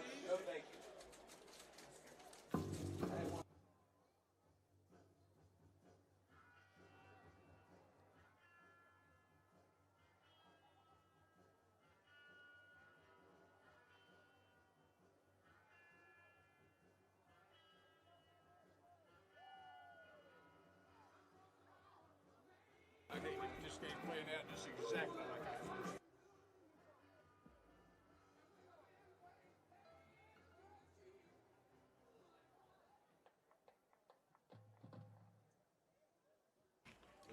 The Spirit of LR Marching Band is excited to return to the field this fall under the leadership of Director of Bands Dr. Tyler Stark and the Spirit of LR staff.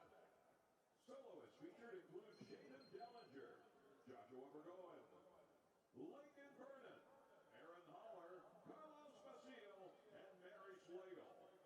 Today's performance features music from their 2024 halftime show entitled Bears Don't Stop the Music. We start the party with Rihanna's Please Don't Stop the Music, followed by the Latin classic by T. Rodriguez, I Like It Like That. which was recently covered by Cardi B. The Latin groove then fades into the classic hit Tiny Dancer by Elton John. We end today with Pink's dance anthem, Never Gonna Not Dance Again. We encourage you to get up on Keep winning. Sooner or later, you're going to run into music is just getting started. Please welcome to the field drum makers, Riley Gingerin, Colin Clinch, and the Spirit of LR Marching Band.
Well, enjoying the spirit of the LR marching band this afternoon at Moret Stadium. 14-0 in favor of Wingate in this key South Atlantic Conference matchup. Coming into this game, the Bears at 7-1, Wingate at 6-1. The winner take over first place in the division, the Piedmont division of the South Atlantic Conference. And right now it is all Wingate controlling this football game, leading by a score of 14-0. When you talk about analyzing that first half, Jack, they simply won the line of scrimmage on both sides of the football. They played exceptionally well, but they did exactly what I thought they were going to do coming into this game. This is the way Wingate always plays. They play just like this. They don't make mistakes. They don't beat themselves. They haven't had a lot of penalties. They haven't had anything. I mean, they had a snap that was slow and cost them a little bit. They had a couple series where they were 3 and out. But basically, they punt the ball back to you. They play good defense. You might get a first down or two, but you wind up punting it back. And the Bear defense, I'm telling you, except for the play where they kicked the ball down to the 4-yard line and held us and made us punt out of the end zone, got into the 30, ran one play up the middle, popped for a touchdown, and then we throw an interception with around a minute and a half or so left to go, and that's just it's just Wingate football. I mean, we've seen it for 20-something years. This is the way they play. I was just doing some stats. On offense, they've got 5 redshirt juniors playing. Well, a redshirt junior is really a what? That's a senior. They got 2 seniors starting, okay? That's on offense. So they've got 7 redshirt seniors or redshirt juniors starting on offense. They got 1 senior, okay? They got a freshman redshirt, and they got a sophomore quarterback along with another sophomore. They're a veteran team on offense. Defensively, they got 3 redshirt juniors. They got 3 seniors and 2 grad students. That's 5. Okay, 3 redshirt sophomores. Okay, that means they've been there 3 years, and 1 sophomore. They're a very experienced team, and this is how good experienced teams play. Yeah. Okay, they don't make mistakes. They're geared for a 4-man front. I don't think we've had a stunt all day. They're 4 guys rushing. And they haven't substituted. We played a lot of teams that, like us, that substitute a lot of linemen in and out. Now, they may have. Well, I'll have to start checking numbers a little more in the second half. But they pretty much stayed with the 11 guys on defense. But they don't stun a lot. They just line up there and play. And it helps, too, that they have that stability that we've seen. Their head coach, prior to this year, Joe Reich, had been there for 20-some years, retired. Took over the athletic director job, handed it off to his defensive coordinator, Rashawn Jordan, who's been there with 3 different occasions. He's been the defensive coordinator on 2 occasions, and he's been with the program for 19 years. Their offensive coordinator, Mike Long, has been with the program for 24 years. So you talk about stability from their head coaches, and on the way down, they have the recruiting base, and I was looking like you with the stats. A lot of these kids, they have guys from different schools in and around Charlotte. They got teammates from the same high schools. They got teammates against some of the Lenoir-Rhyne players. So, I mean, they recruit. They're not going out and pulling in junior college transfers. Not a lot of grad. You had a few grad transfers. But they're a program that bring in kids as freshmen. They redshirt them. And they bring them through, and they develop them, and that's something that's one reason why they're so stable. That reminds me of when Mike Houston got here and when Fred Goldsmith got here. Fred told me, he said, when we get to the point when we can redshirt the majority of the freshmen that we bring in, then we'll have a success. Well, that in 2013, that group that was a large group of redshirt seniors who had been able to redshirt and then be here 5 years. And that does make a difference when you've got that stability in your program like the Bears had then. Now, the Bears have been very successful for the last several years, and that's one reason why we've had to change coaches. We've had people after our coaches because we've been successful. So there's nothing wrong with the program we've had. Don't get me wrong. Well, I'm not being critical of our program. I think we've done a heck of a job. But, we've turned over coaches. Some of these guys that are seniors are playing for their 3rd coach, So there is some stability involved there because every time you change coaches, with the exception of what Wingate did, Wingate didn't really change coaches. They just passed the torch. Yeah. They got pretty much the same staff in place, and they just kept on doing what they had been doing before with a different guy at the head of the table.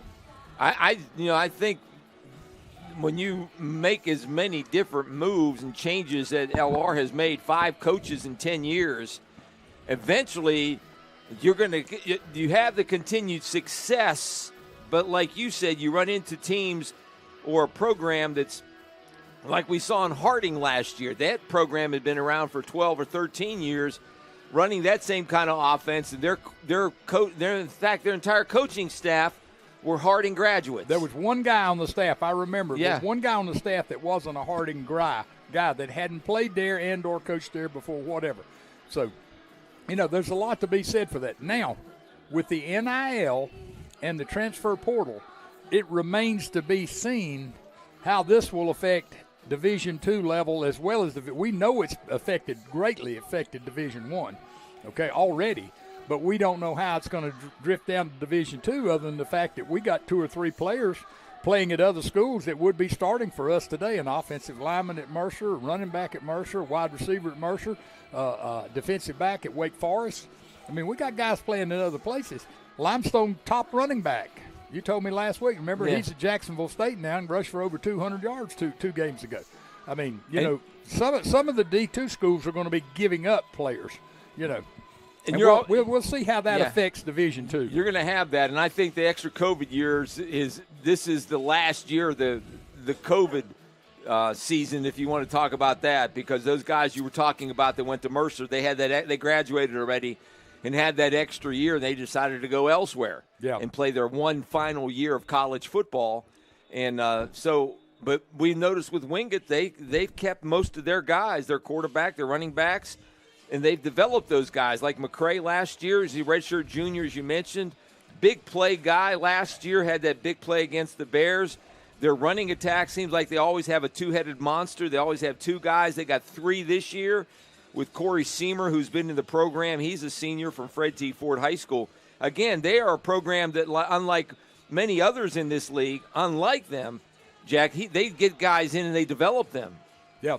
And I think a lot of, if you look at it this way too, I think a lot of the guys from D2 that move on thinking, are wanting to move up in a division, okay, like Mercer. Mercer's a higher division of football in terms of NCAA than is Lenoir-Rhyne and Wingate and those.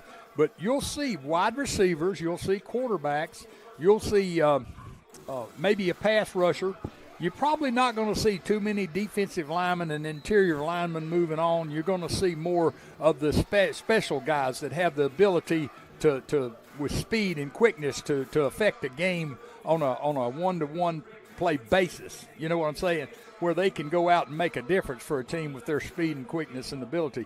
So I think that's what you're going to see more of leaving Division II rather than you'll see a whole lot of linemen leaving Division II. That's so hard to develop linemen. You got 4 or 5 guys in 1 year all trying to come together and mold a unit together. And when you saw with Wingate, they got 2 or 3 guys that are redshirt juniors. The Bears had to rebuild their entire offensive line to start the season. They got 3 new starters up front there and another guy that's been in and out of the lineup with injury. So, I think in the offseason, whenever that begins, I think you're going to see LR try to rebuild their offensive line and bring in guys that have a little bit of experience on the offensive line so they can get some strength. Because when I talked with Coach Sosha on a couple of occasions this year, he told me once or twice that for the program to get where he wants it to get to, they got to be better along the offensive line. Well, I think what you're going to find out, too, and remember this, Coach Sosha's only not even been here a year yet. He hasn't had a real good chance to really evaluate his people all the way up and down the line and bring in the type of players that he wants and, teach them the way he wants them taught, okay? He had to take over a team and plug a few holes here and there and do the best he could in the portal, do the best he can in recruiting. But every home game we've seen, we've had 60, 70 high school players in here, okay? So that tells me he's going to look some in the portal. He's going to look at the transfer situation. But he's going to go out and get a bunch of freshmen that he likes, bring them in, and try to start from that point. So we're about ready to start the second half. Wingate will kick it off again in white uniforms with the blue helmets. The Bears in all black with the white helmets, and we're underway to start the second half of action. Kick drives Yates all the way back and into the end zone for a touchback. So the Bear offense, who had, would you say, 20 yards, 25 yards of total offense in this first half? I think it was, let me look real quick. I think it was like 19 or something like that plays. No, we had 23. We had 28 yards. 23 plays, 28 yards. Got a lot of that in the last few plays of the half, remember? And they had 39 plays for 226 yards. Time of possession was 20 minutes, 31 seconds to 9:29. So this is a great time right now for the Bears to come back and see if we can make some adjustments and get some things going. I think the first thing we'd like to do here is get the little run game going. We have rushed for minus yardage. First down and 10, balls at the 25. Bunch formation. Ferguson will pitch it right side. This is Robertson trying to find some holes, and he gets over to the 30, gain of 5. So that's a good start for the Bears as they just a little pitch to the right, and he took it and cut back up to the 30-yard line to the numbers, and it's second down and 5. Yeah, that was an excellent play there. A little pitch toss out there, not an option. He just kind of tossed it out there. And we had a power run formation kind of to the right over here. Bears will go with two tight ends and on the same side. That's Heilman and Godwin to the right. They're going to throw left over here. Pass is completed to McDaniel. First down, 40, 45. Slips a tackle up to about the 50. And they spot it right at midfield. First down, Bears. There you go. They were giving them a little room over there. Matter of fact, that cornerback's coming out right now. I don't know if he wasn't the starter or not, but he's number one was just replaced over there. That's McGarity. He is the starter. Well, he was just replaced real quick. He was given a little too much room over there, and McDaniel caught the ball and made that little quick move and turned up the field and made it a big gainer for the Bears. Right at the midfield stripe. Ball's on the far left hash. They keep two tight ends in there. Back to pass. Ferguson looking left, lofts it down the field. Again for McDaniel. Incomplete pass that time. Good defense by Wingate. That really wasn't a bad throw. What Ferguson was doing was trying to throw that ball back inside. Our receiver had inside possession, but our receiver didn't get up in the air to get to it. He's a little shorter than that defensive back was, and he didn't get up. He didn't get up in the air quite as high, but he was trying to throw that ball where he could get to it. So again, wasn't a terrible throw. He just wasn't successful. Again, Bears playing without D'Ari Rogers this afternoon so far. Second down and 10, stops the clock. Back to pass. Nope, it's a drop play. There's a hole and a first down. Is that Gibbs? Check that. That's Fox. Fox inside the 30, down to the 25. He rips one for 25 yards and a Bear first down. That's a good play call, too. They were looking pass all the way, and he came back with a run play. Looked like a little delayed draw right there, and it turned into big yardage for the Bears. Freshman Jameer Fox out of Gastonia. Play action over here, and then just had to throw it away. Good coverage that time over on the far side. Yeah, once again there, we were the quarterback and the receiver. They're not on the same page. He threw that ball for a little boundary throw, and the receiver ran a little turn-in route and didn't come close to him. Threw the ball over his head, though, thank goodness, so there wasn't any rounding call there. 13:15 to go, stops the clock. Bears have their best drive going of the afternoon, trailing 14-0. They get the ball to start the second half down to the 25. You don't want to put a lot of pressure on one drive in the ball game, but if the Bears could get down here and get 7 points, it would be huge for the defense to feel like, hey, we're back in this ball game. Second down and 10. Fox stays in there. He takes the handoff, takes it up the middle. He gets short yardage down to the 22, gain of 3. Yeah, defensively, you're in a situation if the Bears don't score and they go back out there and it's 14-0, the defense is going to feel like, hey, if we give up one more score, this game might be over. If we can't get any points, and this is our best drive by far in the start, in this game. So putting up points right here is going to be huge for the Bears. 3rd and 7. 12:43 to go, third quarter. They got receivers to both sides. Godwin, the tight ends, on the slot to the near side. Back to pass. Quarterback draw. Ferguson picks up the first down to the 10, to the 5, and into the milk and honey. Into the land of milk and honey goes Jalen Ferguson. Picks him up and lays him down for 24 yards and the Bears are on the board this afternoon. What a great call. Was that a great call or what? Yes, I mean, Ferguson, I don't think we've run a quarterback draw all year long. And, boy, they were playing pass all the way. And when he hit the line of scrimmage, it was over. Jalen's got enough speed to take it all the way, and he did. What a great play call by Coach Sosha and the offensive staff. Extra point is up and good, and we got a ball game. Jalen Ferguson, quarterback draw, 24 yards, and the Bears now trail with 12:28 to go in the third. It's Wingate 14, LR 7. Back with more on the Bears Sports Network.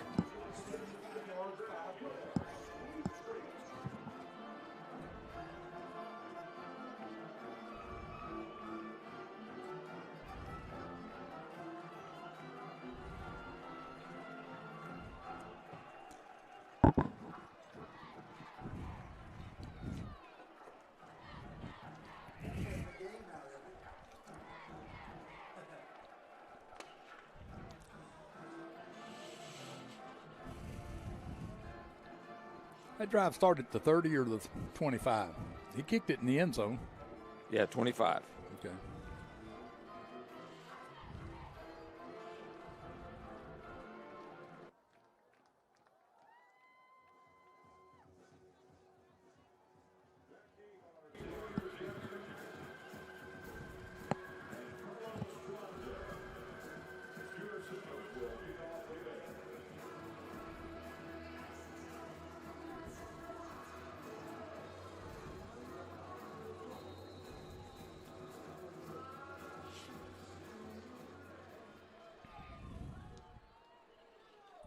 There's your kickoff to start after the Bears get on the board. Wingate fakes a reverse, and they hem him up again. That's Xavier Jackson, and he is tackled at about the 25. And, you know, a team that had 25, 28 yards of offense in that first half, Bears go down the field, 75-yard drive in 5 plays, capped off by Ferguson's 24-yard run. The Bears are back in the ball game at 14-7. Good job by the Bear offense. Now the Bears defense, if we can step up like we did in the first half, all but just a couple of plays here and there is all the Bears had. And, you know, their backs were to the wall the entire first half because they were just playing on very little rest. The Bears didn't need a lot of time up when the offense was on the field. That looked like a completely different offense for the Bears that time. Let's see if the defense can rise up. 1st and 10, 25-yard line. Bentley is the quarterback. He'll take it and hand it right side. Short pickup. That goes Barnett, and the crowd starting to get into it a little bit. Short gain of 1. 2nd down and 9. Cheeley in on the stop for the Bears. O'Brien Barnett was kind of sort of the big star last week. He had a lot of yards rushing, but he's not been real much of a factor in this game. They've used what, 3 running backs? Different running backs? 2nd down. This time Barnett will line up behind the quarterback in the pistol. They turn and hand it off to him right side. He breaks the tackle up to the 30-31, nearly broke it open again. That's going to be a gain of 4. They're going to mark it at the 29. Yep. So they got to get to the 35-yard line as they spot the ball at the 29. Big 3rd down coming. This is where, well, we'll see what they're thinking is this half, how conservative they want to be. But this is where they have sort of relied on that play pass. They've had the tight end involved in these situations, and of course they've had McCray running the slant. He's out here where he's in position to run the slant. Number 1 will run the route, and see, we got nobody helping out, so they're gonna have to cover McCray. Bears have everybody bunched up. The line of scrimmage expecting pass. Here it comes across the middle, thrown behind, incomplete. Thrown behind the receiver, Cheeley on the coverage of Jackson, who was running the slant pass, incomplete. Here comes the punt.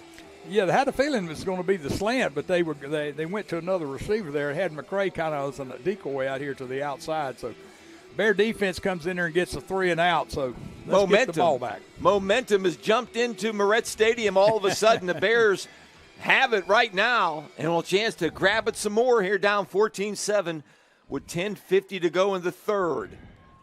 Standing back to punt the football is Teeter. Gets off a high hanger. Way back to the 15-yard line goes the Bears, and trying to return it to the 18, covered by Songa Yates.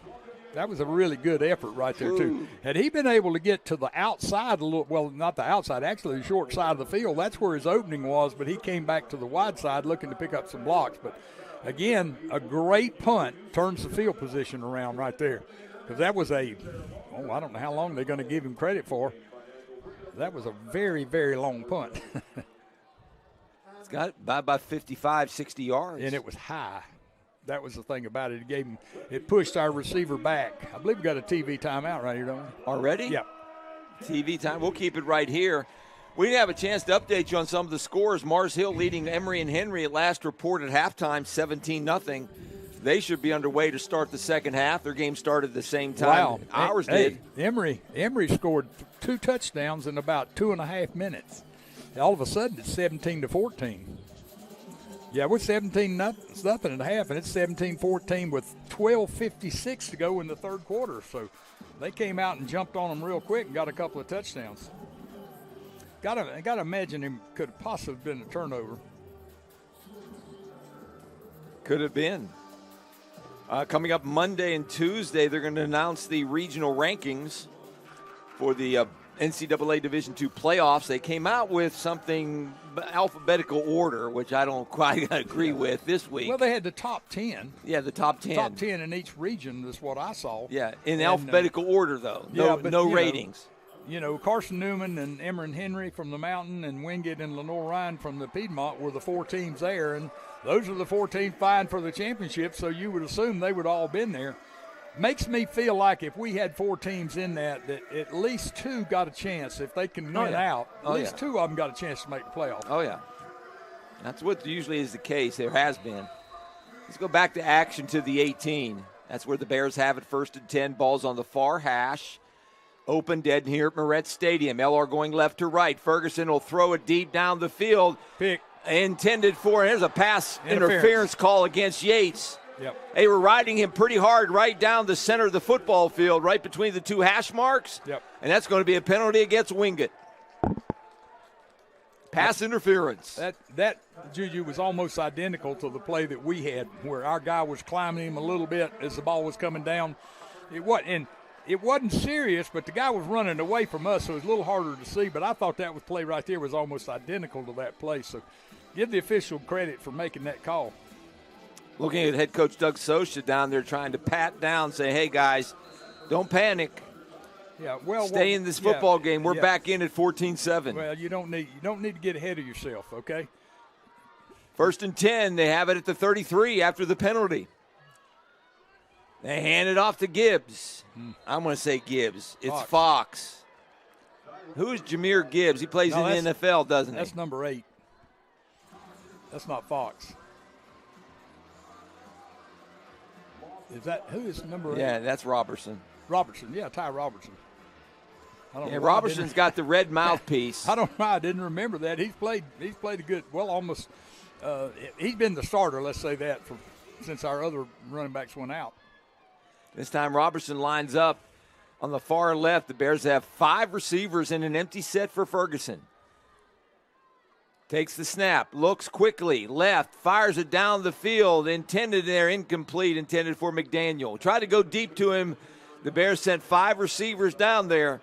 This time for McDaniel, falls incomplete, 3rd down and 10. They're taking a lot of chances, too, on defense because they're playing a lot of man-to-man, and they're running with our receivers. We got speed guys, and they're running right with them. They're doing a good job because they're playing man-to-man, and they got 1, 2, 3, 4, 5. They got basically 6 defensive backs in there right now. So they got enough to cover everybody man-to-man right here and play a one-man deep zone if they want to. They keep Robertson in at running back maybe to help out the block. Will they rush 4? 3rd down and 10. Ball's at the 32. Back to pass Ferguson. Looking right, scrambling right. There he is. Oh, my goodness. He has him, catches it. That's Yates, and he gets the first down. Oh, he went across it, and then he went back. Going to give it to him. 44-yard line, 1st down for Yates. That's an 11-yard pickup. He needed 10. Boy, I tell you, I was looking over there at Adonis McDaniel. he was coming across the middle of the field, and he was wide open. He was, wide open. But he got it out there to the guy that could make the first down.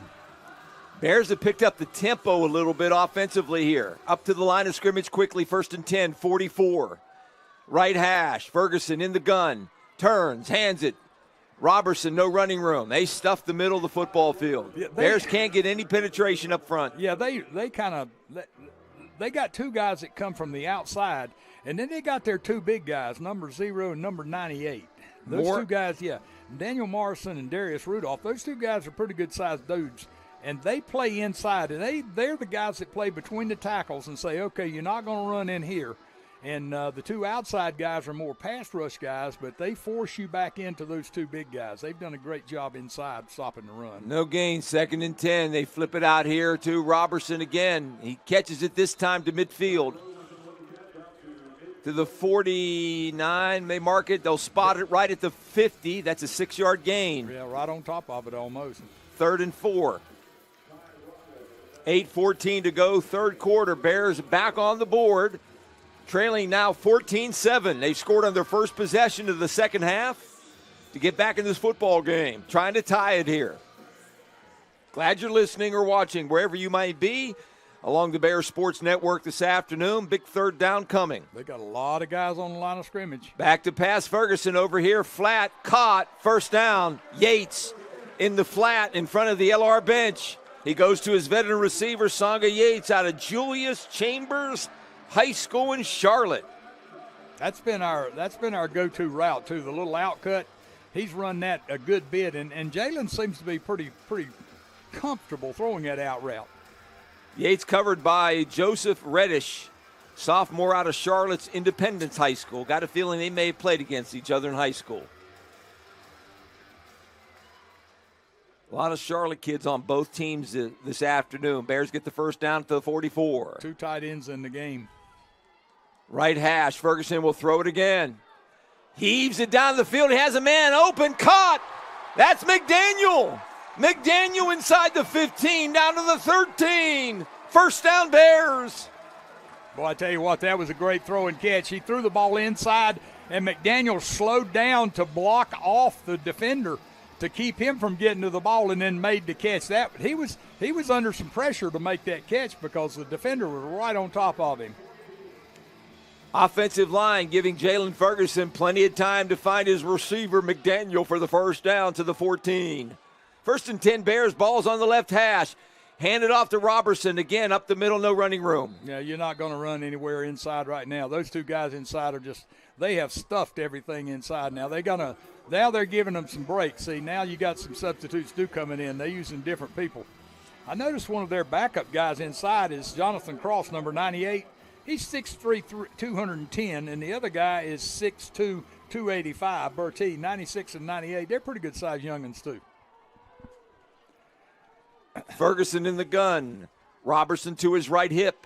Looks to the sidelines. Crowding the line of scrimmage. This looked like could be a rollout pass. They look in the end zone. This is Heilman. overthrew him.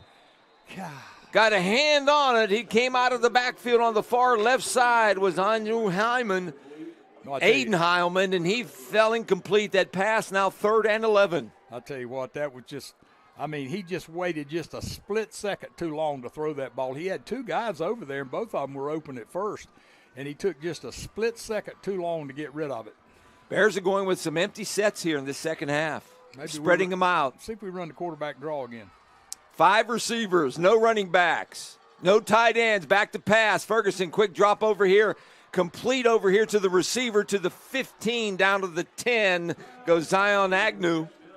See if they're going field goal right here. I would think it'd be. Nope. He's running another receiver out there. He's not going field. Yeah, he is. Now he changes his mind. Now he's going field goal. He ran a receiver out there on the field real quick. I thought he did. Jacob Bell.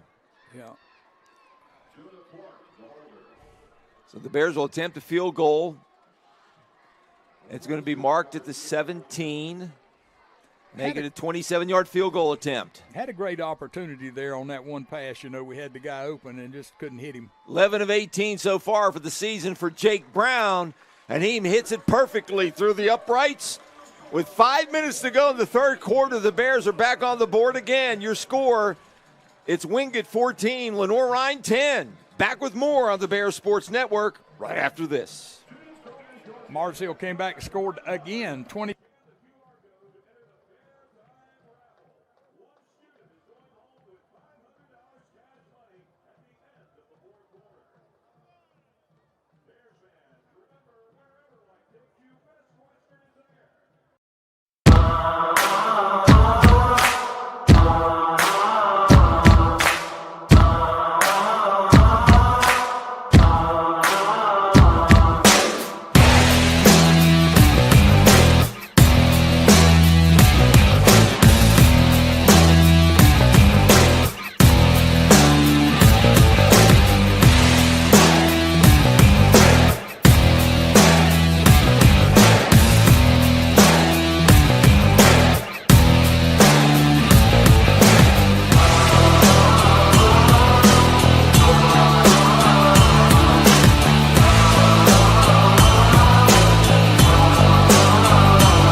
Back to action here. The Bears get on the board after the field goal by Jake Brown. It's 14-10. Nice 5-play drive. And here's the return, and the Bears hit him pretty good. Again, Burrell down there, number 14. A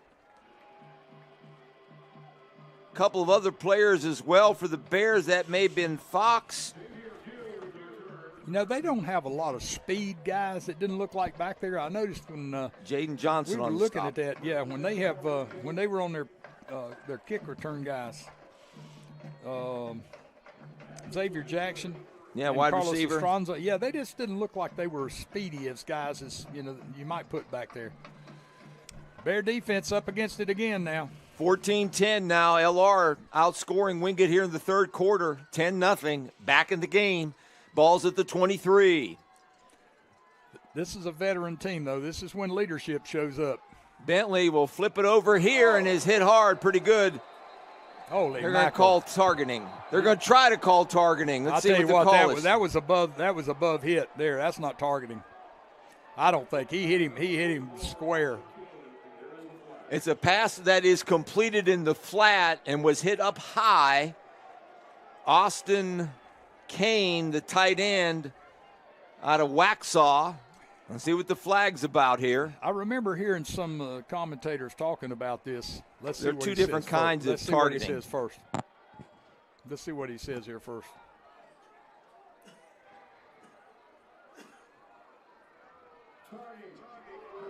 Red flag it.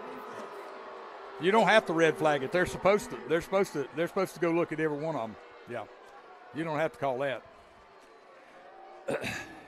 But there's the commentators were talking about the officials have been taught if they think it might be, call it, and then take it off after you see the review. And I think that's what you got here. It looked like to me he hit him well high, and he did not lead with the crown of his helmet. That's the other thing. If a guy ducks his head and runs into him, he looked like he made that catch, and he hit him square up, body to body. Well, I mean, there are two calls there. Do you call it? No, he didn't call. He didn't call personal foul. He just called targeting. Okay, targeting. So if there's no targeting, there'll be no penalty, and it'll be second down. Gotcha. So it's not a defenseless receiver. I don't know if no. He had the football. He's a runner. He's not a receiver when he catches the ball and turns to run. He turned and boom, he got a hit. So we're waiting on the replay official now and see what they call it. Bears down 14-10, trailed 14-0 at halftime, but have scored 10 points here in the third quarter. I don't know if we've shown the replay on our TV view here. I was looking to see if we'd see it, but it really looked like they went face to face. They didn't go helmet to helmet. Now it could have been some helmet contact, but it was face mask to face mask. It wasn't helmet. He did not lower his head and lead with the crown of his helmet. Jalen Ferguson, a 24-yard run, got the Bears on the board, make it 14-7. And then moments ago, Jake Brown, 28-yard field goal, 14-10. And as you said, Mars Hill now leading Emory and Henry 24-14 third quarter. 24-14, yeah. They came back and scored after giving up 14 quick points. 8:25 to go in the third in that game.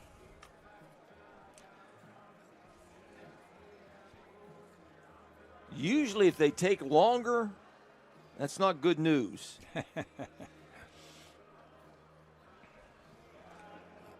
Here they come. That didn't take very long. After further review, there is You're right. No targeting. Well, it just didn't look like it, you know. And that's really the smart play to do, right? If you think it's targeting, call it, throw the flag, and then if you need to, go back and look at it. That's what I understood that was said. They told the officials if it looked like targeting. And this guy right here, the way back official here, I don't even know what he's called, but he's might be the back judge. He's way back. He's 30 yards from the football. But he's the one that called it because he really had the best view of it. And it was a really good call, I thought. But, they took it off. 2nd and 10. Bentley, the quarterback, flips it out here to the back in the open field, and the Bears come up and stop him at the 25. Yeah, that play looked like Barnett, the running back, out of the backfield, and the Bears stop him for a 1-yard pickup. The bells ring with 4:31 to go in the third quarter. It's 3rd and 9 now for the Bulldogs. Yeah, that play looked like it was going to gain more yardage than that. When he flipped it out there, I thought they may have a first down out of it, but the Bears were able to cover it well. Deshaun Whitmire's back in the game. He's the one that stunted a while ago on that stunt. Let's see if he's around. He's still in there. Bears have 5 defensive backs. See if they rush more than 3. They show blitz. Here they come. On the blitz, back to pass. Bentley across the middle, high and through the hands of the receiver, incomplete. Boy, you won't see that very often. We'll take it. Perfect timing. McCray had the first down, and he just simply went right through his hands. Yeah, Whitmire was on the cover and hit him just as he touched the ball. That's a great play by Deshaun Whitmire. He's made 2 big plays, a sack, I guess he's the one that sacked the quarterback earlier. He did. So the Bear defense, 3 and out. I was going to tell you at the halftime, Juju, when they came back out, I said, this is the kind of football game, if you're a coach, as poorly as the Bears played, you can't just rely on the coach's leadership in the locker room. You got to have players leading in the locker room when you got a performance as bad as we had. Boy, nice high kick, drives Yates back to the 24. He's running left and is hit to the 25. Good coverage that time by Wingate. I'll tell you, Wingate doesn't – I don't know where they get them, but they don't do without a great punter. That's 2 excellent punts. He's punted them out of the hole twice. Now, the Bears took it back down last time and took it down the field. They've had success on first down. It's been the first down throw that has given the Bears success on these drives. Let's see if we come out with a throw again. 1st and 10 Bears. Down by only 4 now, 14-10, 3:42 to go in the third. Glad you're listening or watching on the Bears Sports Network this afternoon. It's beautiful November skies. Let's see what kind of coverage we got, because that outcut has been the first down throw, but that's the one, if they're looking for it, that could be trouble in River City. Ball's at the 25. They pitch it left. No running room for Jameer Fox that time. That's the play we ran earlier in a little toss play, and Songa Yates couldn't get a block. He had to block the guy, and the guy was inside of him, and he couldn't hit him in the back, and that was just a bad play right there for the defense they happened to be in. Loss of 5, 2nd and 15. Yeah, that's a bad start. The Bears hadn't been great at overcoming these, but we got a chance. Got to do it right now. 4 receivers. 3 receivers and a tight end on the slot. That's Simmons. This is Ferguson, takes to the tight end, and this is Simmons. He busts a couple of tackles, nearly broke through there to the 28. That looked like that running play earlier in the game. A little shuffle pass. Yeah, when the Wingate running back looked like he was down and bounced through, and all of a sudden came out of there, and nobody really tackled him. He was just off balance and couldn't regain his balance to make a bigger gain out of it. 2:40 to go, third quarter. Bears trailing 14-10. 3rd down and 8. Malik Simmons is a pretty good target out there for a quarterback, too. He's a big kid. Bears have 4 receivers. They keep it back in with Ferguson in the shotgun. Takes the snap from Copeland. Back to pass. Steps in the pockets. Got some room. Scrambles. 30, 35. First down. Gets down to the 40. Jalen Ferguson took a shot as he took the first down run up to the middle of the field. Teammates help him up. He gets a Bears set of fresh downs to the 40-yard line. You know, Jalen has not run the ball hardly at all this year. I don't know what his rushing yardage, but he hadn't run it very much. Diari's on the sideline without his helmet leading the cheers over here. Just showed him up on the screen. Bears playing without their leading receiver this afternoon. 1st and 10. Ball's in the center of the field. They run a little pitch play. This is Yates around the right end on a reverse. Now it's going to be a hold on the Bears. God, I saw it too. Penalty flag. I thought he wasn't going to throw it for a minute, and once the guy turned the corner, yeah, I think he was waiting to see if we gained yardage on it, and we turned up the field and gained a little bit. If he'd got tackled back there, I think he might have just kept that flag in his pocket, but it's going to be 1st and 20. And again, not many penalties on the Bears today, and this is a holding penalty on a play like that. Right tackle, 55. Did he say 55? I think so. Dylan Foster. He's either that or Wetzel. No, it was 55. Boy, they got 55 and 65 in there. Yeah, it's 55. It came this way. It was it was the guy on the right end, and I think it was the tackle there, Foster. His guy was coming outside. His guy's probably the toughest guy they got to block, number 8. He lines up wide a lot like he's doing right now. See, he's hard to block right here. He's going to come hard and fast. They got 4 guys down. The Bears try to run a draw, and that is Fleming. The other defensive end, the shorter one, 6'1", 240, redshirt senior out of Olympic High School in Charlotte, makes the stop. No gain, 2nd down and long. 2nd and 20 now. Yeah, with 1 minute to go here in the 3rd quarter. Yeah, number 8's he's the tougher guy to block. I tell you, he lines up a little wide, and he doesn't even get down in the stance. He just gets low and just rushes.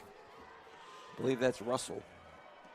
Number 8, or is this 9? No, it's number 8 right here in front of us. It says Noah Bell, but he's a quarterback and defensive end. Bordeaux. Brian Bordeaux is the guy, 6'2", 255. He's a grad.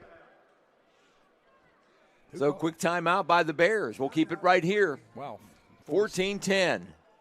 Bears trail in the final 46 seconds. I like that number. Did we call that or did Wingate? They took it off the board on Wingate's side. We'll find out.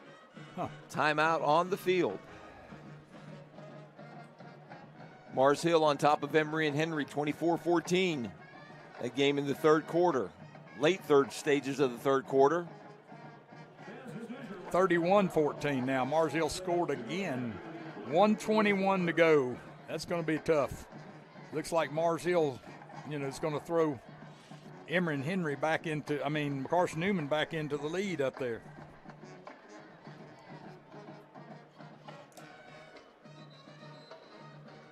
Does Mars Hill have to play Carson Newman yet? They're not going to play. That game was canceled. They're not going to play. Okay. Yeah. Now Wingate, if they win, they could wind up playing Carson Newman again. If we win today and Emory and Henry comes back, we could wind up playing Emory and Henry again.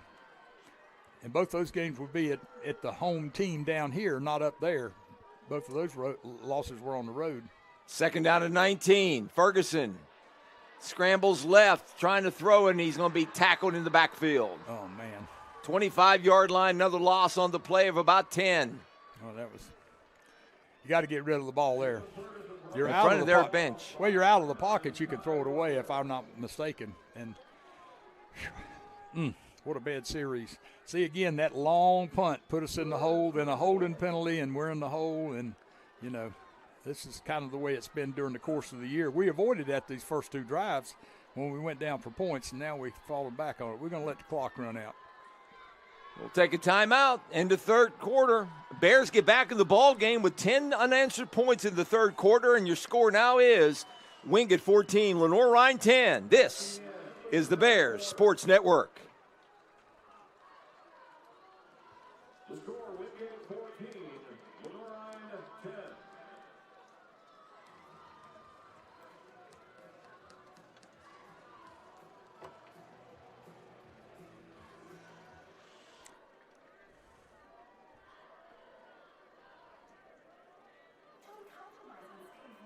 Switch to Carolina West Wireless today and discover how we do better wireless with 3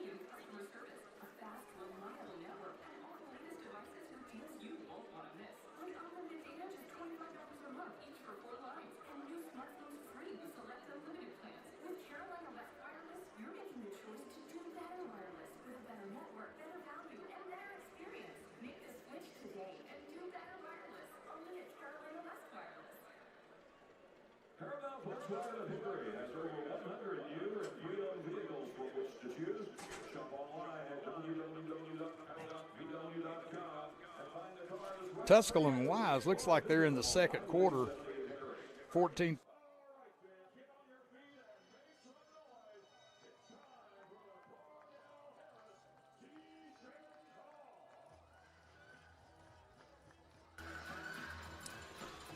Back to start the fourth quarter of play. Juju Phillips, Jack Huss, and Mike McCree on the Bears Sports Network. Big shout out today to our good buddy Rex Marley down in Pawleys Island. Annual golf trip with his buddies Les and Ben Stewart, listening to us on the Bears Sports Network. Try to pull the Bears through with victory here this afternoon. They have the ball, LR does. Start the fourth quarter, it's 3rd and 24. Ball's at the 26. Good time to be real careful right here. Bears are back in this football game. They got 3 receivers. They keep a tight end in, and there's another flag. Took too much time. Yeah, no. Another 5. No, it won't be time. One of the receivers out there. Yeah, Yates, I believe. The Bears just, this is compounding. Well, you got to be really careful right now. I mean, it's 3rd down and forever. Run a draw play and kick it. It's 3rd and 30. The ball's at the 20, almost at the 20, and the marker's on the 50. Yeah, you don't want to throw an interception right here. This is what happened to us in the first half, remember? Yeah, run a draw play. The 3rd and long, yeah. Read the analytics, run a draw play, and punt it away, which is what they're going to do. Now, see, this is where they kicked the ball from down here and got it all the way down here to the 20, 25-yard line, and then we just self-imploded there on that drive. After 2 really good drives, we had a bad one. So the defense is going to really have to step up again with the score 14-10. Because now you're into the fourth quarter. That quarter went by in a hurry because the Bears had a couple of 3 and outs, and then they got the ball back and had it for sustained drives twice. Oh, that's a good punt. Yep, Simmons, high kick all the way back to the 35. Yep. In front of the LR bench. So Catawba was 14-14 with Barton. That game didn't start till what? I keep saying they're improved. I just don't see it. They got what? The same record they had last year, 2-6. Catawba. The Bears picked up a lot statistically. Bears have first downs now 11 for them, 12 for Wingate. And rushing yardage, the Bears now lead 54-53. Neither team has had much success running the football. They've got 180 passing, and we got 117, so that's a little disparity there. 1st and 10. They try to run it this time right side, off tackle. Stop the clock. Good hard running by Barnett that time, and the Bears stuff him about a 2-yard gain. Is that freshman kid? That was 19, Xavier Pugh. Isn't that 19? It is. Yeah. I'll tell you what, he'd run hard. He's got a little size to him, too, if I remember looking down here. He's 5'10", 210. 2nd down and 8. Rolling clock, 38-yard line. Quick slant over here, pass thrown behind the receiver, incomplete. Intended for Jackson. Again, Bentley has just been, as good as he played in the first half, he's been off. Now, that doesn't mean he's going to continue to be off, but he has been off. He threw that ball behind the receiver. He throws it in front. That's an easy pitch and catch first down right there. And he's just been off target just a little bit. He's been under a little bit more pressure. The Bears have to keep pressure on him. He doesn't seem to throw it quite as good with somebody in his face. Chris Brown on the coverage on that last play. They got trips far left side. Big 3rd down and 8. Bears back off, send only 3. Back to pass Bentley across the middle. They find the zone and a completed pass. And a first down goes to McCray, the favorite receiver, into LR territory to the 42. The play that just killed the Bears all day. He ran a deep slant. And we decided to rush 3. We even dropped one more guy out of the 4, and we only rushed 3. And he had all the time in the world to sit back there and pick out McCray in that slant. When he runs that slant, it's just a matter of finding out when to throw it, because he's going to be in a seam sometime coming across there. You just got to find out when you can throw it. 3 receivers now. And Bentley was right on target with that one. 42. Pass across the middle, completed again. A little jump pass to the tight end. Same play. Matt Flanders. We used to call that the pop pass. Pop pass across the middle to the 29 of LR. Bears defense got to stiffen and hold them to a penalty or to a field goal here to make it a one-score game. Yeah, we don't want to go down 10 points. We want to keep that thing, 11 points actually. We want to keep that thing at 7 at most. So we gotta stop them, make them kick at a field goal. 1st and 10. Pugh with the handoff. He gets inside the 30, down to the 27, 26-yard line. They spotted at the 27. That's a gain of 2. 2nd down and 8, down to 12:15 to go in the ball game. And see, here again, Wingate's doing what a veteran team can do and what a team that Wingate teams have always done. They haven't panicked. They gave up 2 touchdowns. The score's 4 points difference now.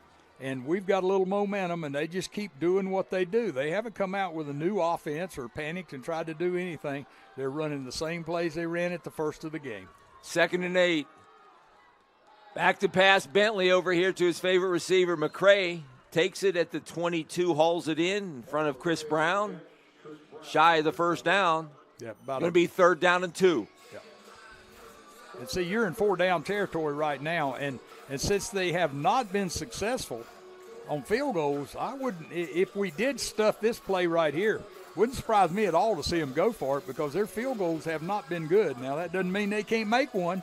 I'm sure they have confidence in their kicker, but, They got confidence in their punter, that's for sure. Well, this is not a punt situation. 3rd and 2. Here's that slant. Let's see if he play action slants. He does. He looks that way. Bears had it covered, nearly intercepted it. That should have been a pick right there. He nearly had a good coverage by the Bears that time. Yeah, that's exactly the play. They lined up in that power run left, faked to the running back, and ran the deep slant. And I'll tell you what, Chris Brown should have intercepted that. It was he and Ussery, I believe, on the double coverage. They had it bracketed, one in front, one behind him. Yeah, it's number 3. He was the guy behind. Is that number? Yeah, that was number Brown. 3. You're right. That ball hit him right in the hand. He didn't expect it. The ball went kind of through the receiver's hands. Play of the ball game right now. 4th down and 3. They're going for it. Look for McCray, or either it's going to be that little drag. One of these guys is going to drag across the middle. They send a man in motion. That's the big tight end. They look that way, and then I go right across the middle. Slant. It is incomplete. Boy, what a cover right there by Chris Brown. Wow. And they went to their backup receiver, Xavier Jackson. Brown with the coverage. The veteran defensive back for the Bears, starting his 41st career game, makes the play for the Bears, and they hold him on. And here we go with the offense with 11 minutes to go in the ball game.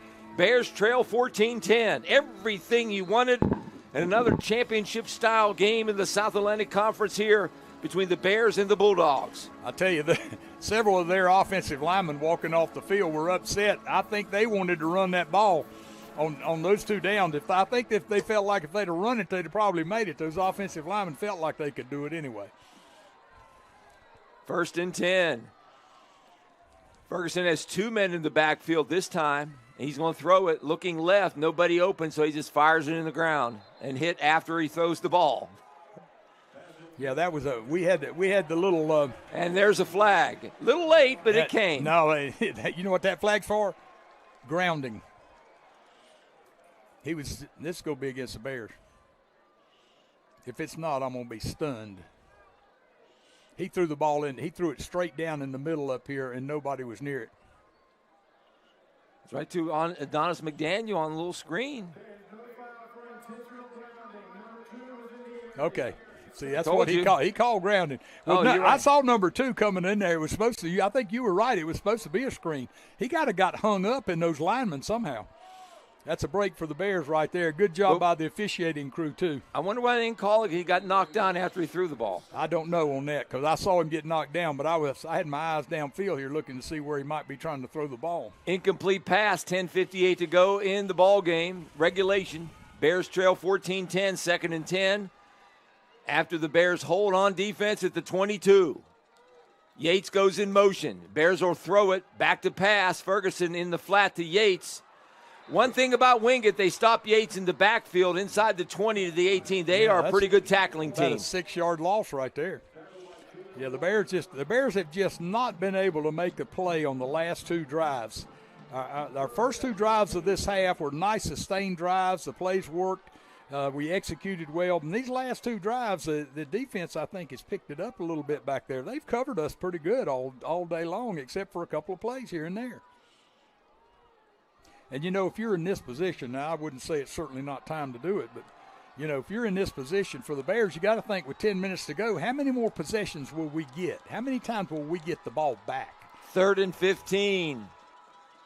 Back to pass, Ferguson. This is a screen pass across the middle. It's complete. Not going to get it. Spun down, way short of the first down to the 24.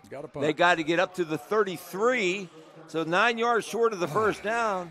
So here comes another punt by Simmons and the Bears as we play with 9:50 to go in the ball game. LR trailing 14-10. Wingate jumped to a 14-0 lead at halftime. Bears scored 10 points in that third quarter to get back in the game, and now it's field position again in the fourth quarter. What'd you say Wingate was averaging giving up 11 points a game? 11 points a game. And they've given up 10 right now. So far. Simmons under some pressure gets it away and gets a nice roll to the 34 and rolls out of bounds to the 32. Got lucky right there. Good bounce. Looks like a TV timeout, Juju. 48-yard punt and roll. We'll take a timeout with 9:23 to go in regulation. Your score, Wingate 14 and LR 10. Back with more. This is the Bears Sports Network.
One time. Ole Miss put 63 up on Arkansas. Lane Kiffin can score, can he? All right, back to action.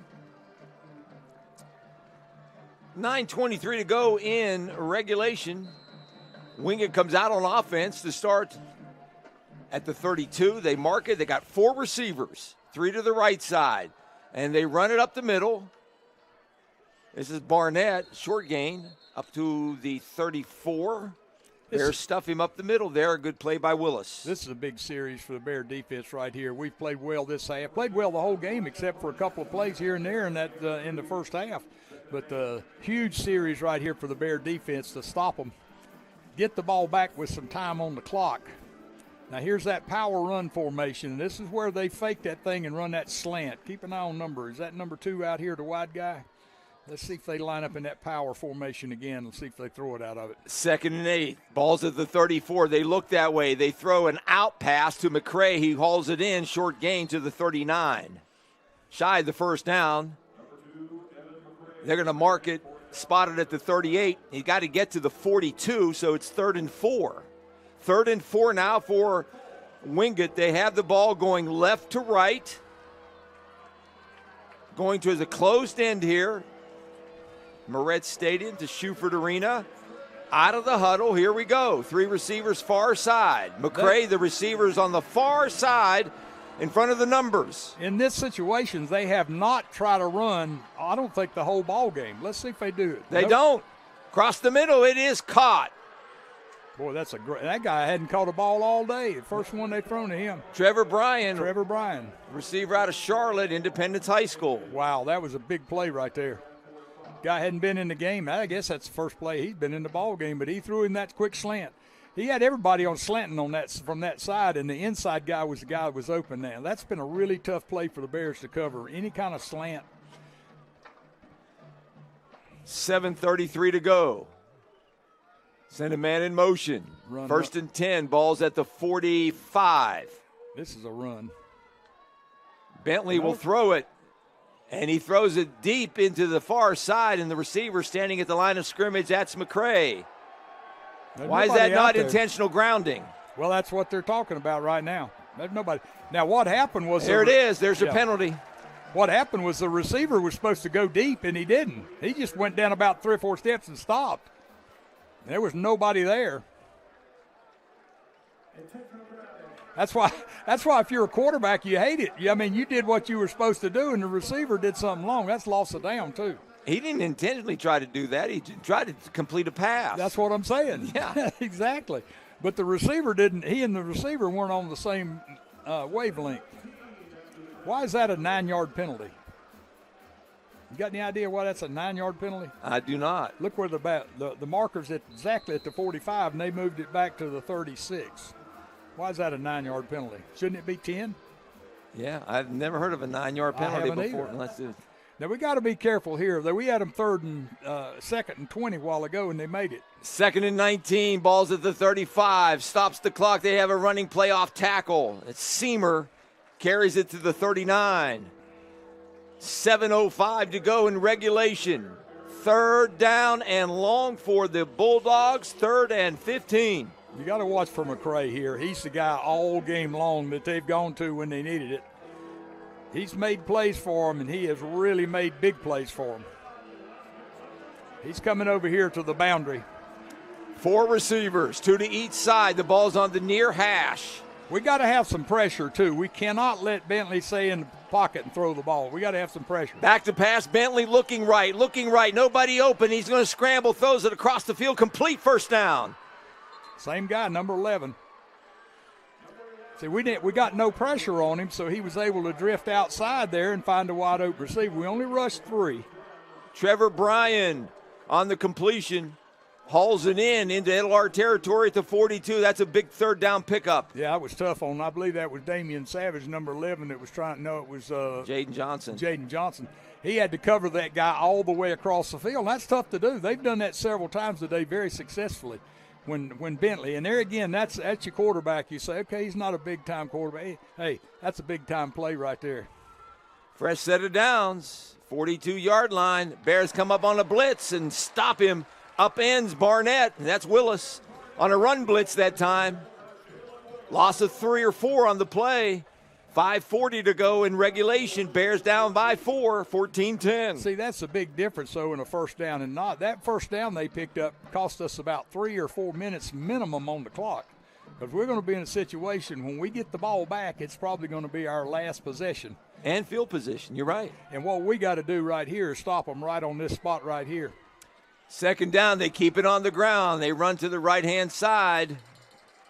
Barnett, short gain to the 45. Now, they're not afraid to throw the ball right here with Bentley, but I wouldn't be surprised at all if they don't run this football and punt that ball inside the 10-yard line and say, okay, you got 4 minutes to go or 3 minutes to go. See if you can go 90 yards against our defense. 4:50 to go in regulation. A lot of the crowd is still here, especially on the sunny side, over on the east side at Moretz Stadium.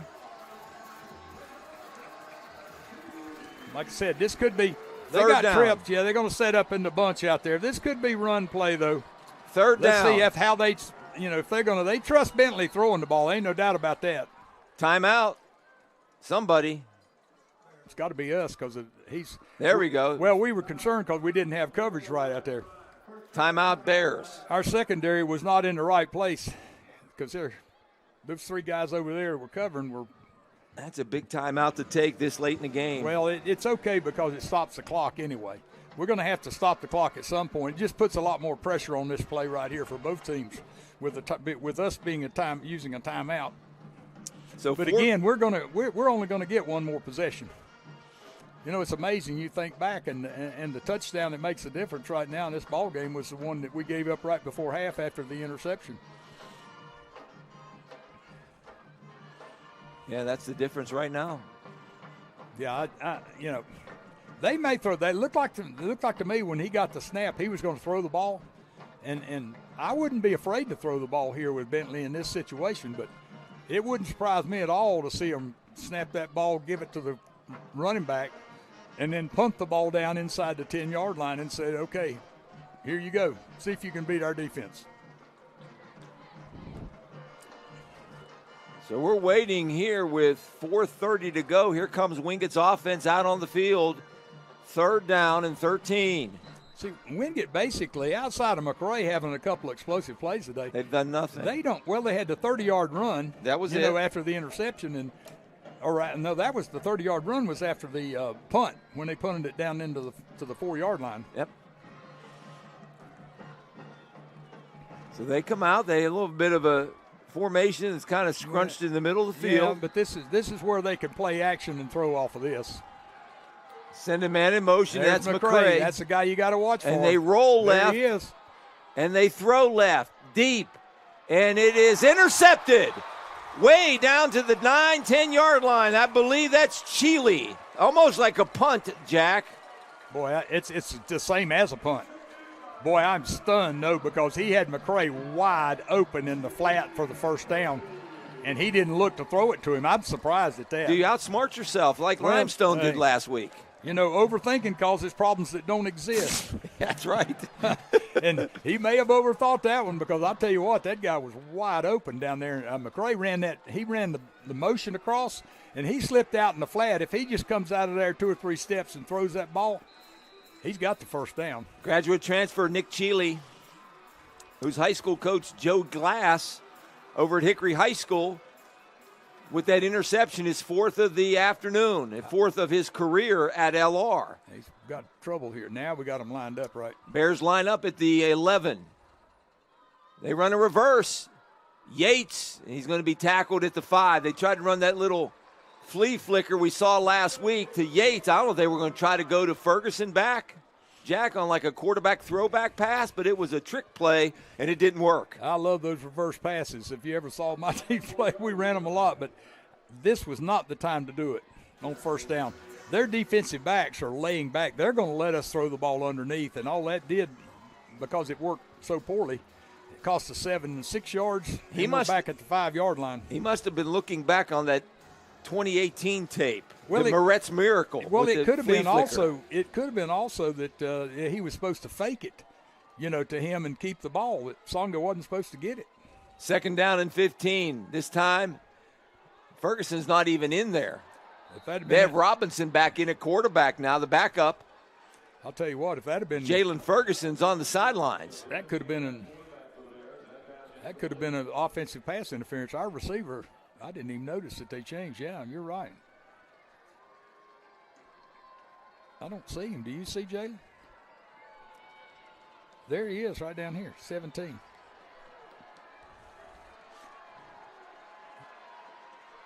Jalen Ferguson out of the game. Unless that's Aprilli. That might be Aprilli. He's on defense. He wears the same number. It's a 3rd down and long for the Bears. Well, pretty much everything riding on this play. It is. Carmani Robinson. He's going to scramble and run with the football, and he's going to be shy of the first down over to the 13. Good play call right there. I thought he might do something like that with Carmani, let him run it. Now we got to punt it and play real defense. Well, he's not going to punt it. 4th and 9. Got to go for it here with 3 minutes to go. Bears got 2 timeouts plus the 2-minute warning. Yeah, see, we could, I don't know. Timeout. Nope, he's not going to call timeout. Is he? Yep, he did. See, we can't punt it now because we used that timeout. Now we only got 1 timeout in the 2-minute. I don't know. We probably couldn't run the clock out. We've just had some real bad plays the last 2 series, offensively. And because, gosh, the defense has really played well. They've had their back to the wall the entire game, but, Onward where Ferguson went. He was sitting right down here because Aprilli, or that could have been Aprilli sitting down here. I couldn't tell because all I could see was the back of his head, but I saw the number. So we got a timeout on the field with 2:55 to go in the game. The Bears trail 14-10. There's Aprilli right there. That's 17.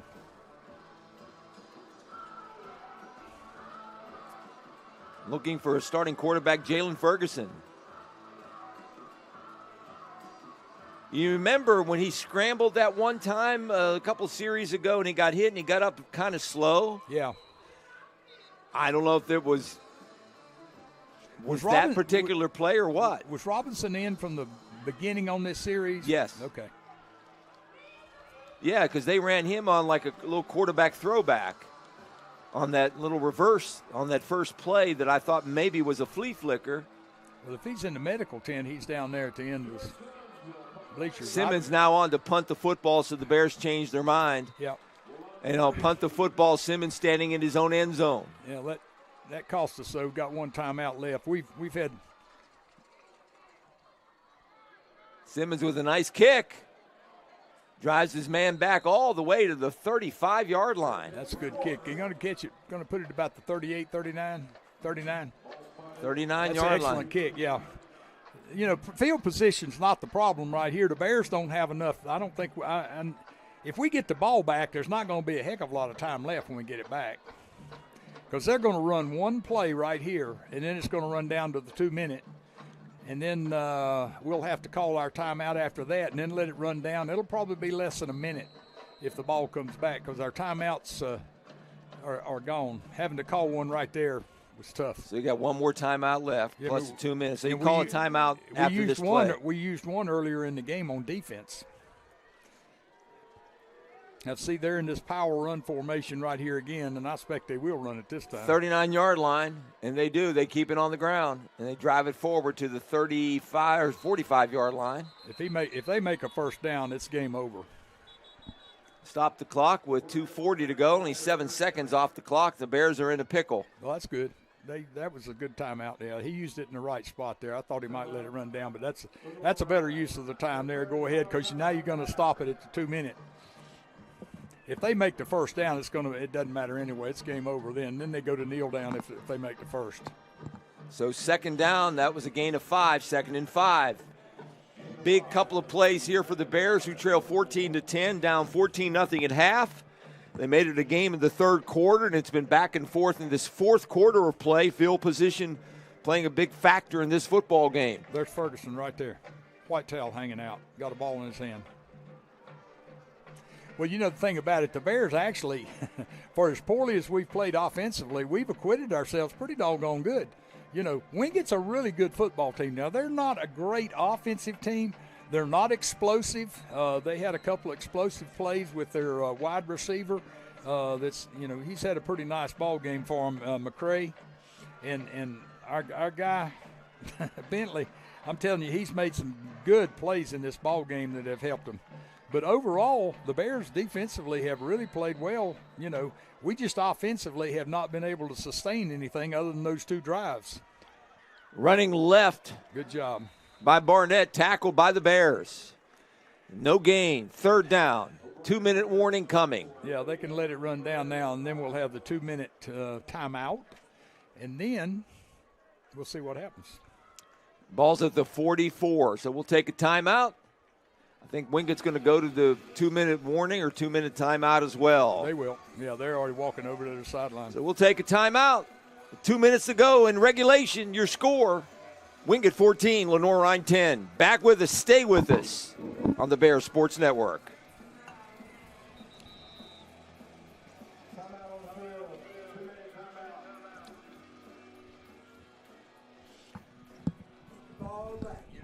Be another miracle. The only good thing about this game, when the national people look at it, say 14-10. Well, we still get in the playoffs at 9-2. Yeah, we got to win the next 2 though.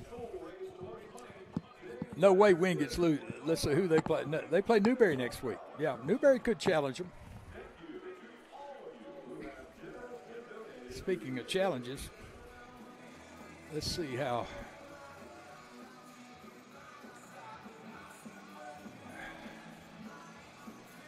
Oh, here it is.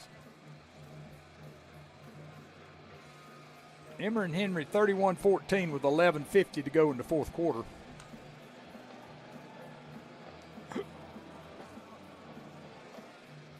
Catawba 14, Barton College 21 at half.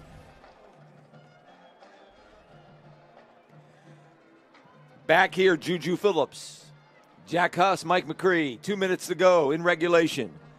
Bears trail 14-10. Wingate has the ball at the 44. 3rd down and 5. Coming out of the timeout. Right now, it looks like Mars Hill is going to go and knock off Emory and Henry, throw that division into a tizzy a little bit. Wise and Tusculum tied at 14. Barton on top of Catawba, 21-14. Bears are at Catawba next week in Salisbury. Here, big play of the game. 3rd down, 5. 2 minutes to go. Ball's at the 44.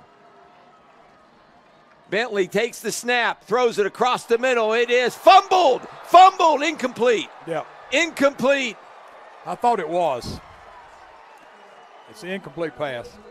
I thought he let the ball go. I thought we became hard out there. I don't know if I thought he let the ball go and stopped, and the ball came out of his hand. I thought it was a Prilly. There's the red flag. Coach Socia threw that sucker a long way, didn't he? He did. And some other things came out of his pocket, too. Well, you got one challenge. Why not use it? I thought Bentley tried to hold it as he went to throw it. He cocked his arm and he just stopped, and the ball slipped out of his hand. Yeah, let's see if we can see it here. But even on a replay, let's see it. That's going to be really hard for the official. Got a great look at it, though. See, the ball came out of his hand. That's incomplete. Yeah, that's an incomplete pass. We can save you some time there, Whitehead. Incomplete. They didn't hear me, I don't think. Yeah. So they're going to punt the ball away, but we're still going to have 155. Now, the only bad thing is when they come back out, they're going to crank that clock, and they can run 40 seconds off. Somebody got their hand up. I can't tell. I thought it might have been a Prilly. He's coming from the outside. No, that's 22. That's a good play by Ben Watson. Yeah, Ben was the rusher. They moved him to the outside instead of being in the middle. That's a good call. Well, he's not going to. It got to give us time to get their people out here. Yeah, it happened so fast. I thought his ball slipped out of his hand. Well, see, the other thing now, by being an incomplete pass. Stops the clock. It stops the clock, so that helps us out, too. Now, we need a punt return, but we haven't had very good success with that. We need another Moretz miracle. The punt return would be good. So they'll punt it away. Their punter standing at his own, Teeter at his own 29. Snap is good. Bears come on with it. He had a chance. And had a good chance. Fair catch called for by Yates at the 21. Looked like the guy he looked like at the very end he thought he couldn't get it, so he kind of steered himself to the right of the punter. It was close. Afraid he might hit him. It was close. So the Bears. That was real close. Out of timeouts, but plenty of time. 1:48 to go. Yeah, the Bears got a lot more time on the clock than I thought we could. That was because of that incomplete pass. Kind of surprised me. I thought for sure that they would run the ball. See, they could have run another 40 seconds off the clock and called timeout and then punted. We'd be down under a minute right now. I was going to say they trust their defense. Well, I would too if I were them. They've done a great job defensively. 7th in the nation, giving up only 11 points a game. And we've scored 10, so they're right on target. I got my first bumblebee or whatever the heck that was. 1st and 10. Back to pass. Ferguson looking, scrambling. Get rid left. of it now. And he throws it in the dirt intended over there for McDaniel. Falls incomplete. Stops the clock with. Yeah, he's back in there. One of the things that happens to Jalen, though, when he's scrambling to the left, he throws sidearm anyway. When he's scrambling to his left and he throws sidearm, the ball tends to sail back down. And it doesn't fly good. When he's going to the right, he can throw that sidearm and the ball sails up because he's right-handed. Like he's fly fishing. Yeah, but when he's running left, that ball seems to sail on him, and it's not very accurate running left. 2nd and 10. Receivers to both sides. Well, we need to pick up about 3 quick first downs before we worry about anything else. Back to pass, Ferguson. Flips it over here. Intended for McDaniel, who slipped and fell incomplete. That was a good route, too. That was a good throw. I mean, a good route, but not a good throw. He's made 2 really bad throws here to start with. He underthrew both of them. I don't think he's 100%. Well, he's getting a little more pressure, and again, they're still rushing just the 4 guys. You know, they stick with what they do. They haven't been many times they put too many guys on the line. They're taking their 4 guys up there saying, you rush the passer, and the rest of us will play defense. 1:37 to go. Bears down to 2 more plays. Ferguson looking left. The ball is tipped and incomplete. Down to 1 more play. He was looking left. Yates and McDaniel, his 2 receivers here to the near side, far side. Bears been without their top receiver, D.R.E. Rogers, suspended for this game this afternoon. They're down to 4th down and 10. 1:33 to go in the game. Bears have it at the 21. They got to get up to the 32-yard line. So it's 4th and, check that, it's ball's at the 22. They got to get to the 32. Yeah, it's 4th and 10. The line to gain. And they're getting some pressure too. Their front 4 is getting enough pressure. They send 4 again under pressure. Ferguson rolling right, throwing right. It is incomplete. And that's going to do it. Yep, that's ball game. Pass was intended for Yates. He was double covered. Good coverage by Wingate. And again, give all the credit in the world to Wingate. They do what they do, okay? It's boring, but they do what they do. Hey, they do what they do. It's what they've done for years. They're playing the same way. They had to score 14 points to win, and that's what they scored. Their defense stepped up exceptionally well.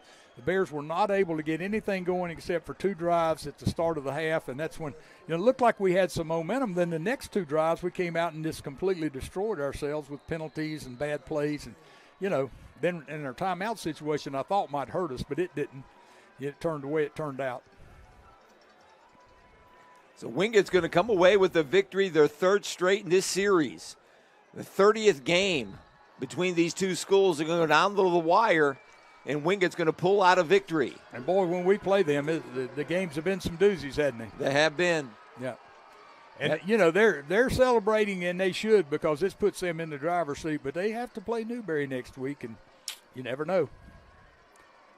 So the Bears are going to fall to 7-2 on the season, and Wingate's going to go to 7-1. They did not play 1 game. Yeah, Mars Hill game, conference game, they didn't play. Due to the storm. Helene, way back a month or so back, 6 weeks ago. Got to snap it one more time. So the Wingate Bulldogs come to town today and knock off the nationally ranked Bears and give their head coach, Rashawn Jordan, his first win over Lenoir-Rhyne in his first year as head coach. They would probably be, now let's assume that Carson Newman, I don't know if Carson Newman, wow. Didn't know you could do that. The quarterback just threw the ball up in the air like they won the Super Bowl. But anyway, they played exceptionally well. But Carson Newman could be the winner up there in the Mountain Division, so it could be a rematch between Carson Newman and Wingate, with the game being played at Wingate this time around. Final South Atlantic Conference championship game. Bears got to go down and beat Catawba. That's the only thing we can do now is win the next 2. Yeah. We finished 9-2. We're not out of the playoff picture. I think we're in the playoffs. It's just a matter we will be somewhere between Virginia and Georgia. Well, it looks like too that if you think about it, if Carson Newman goes into that playoff game and loses, they will be 9-2 also, right?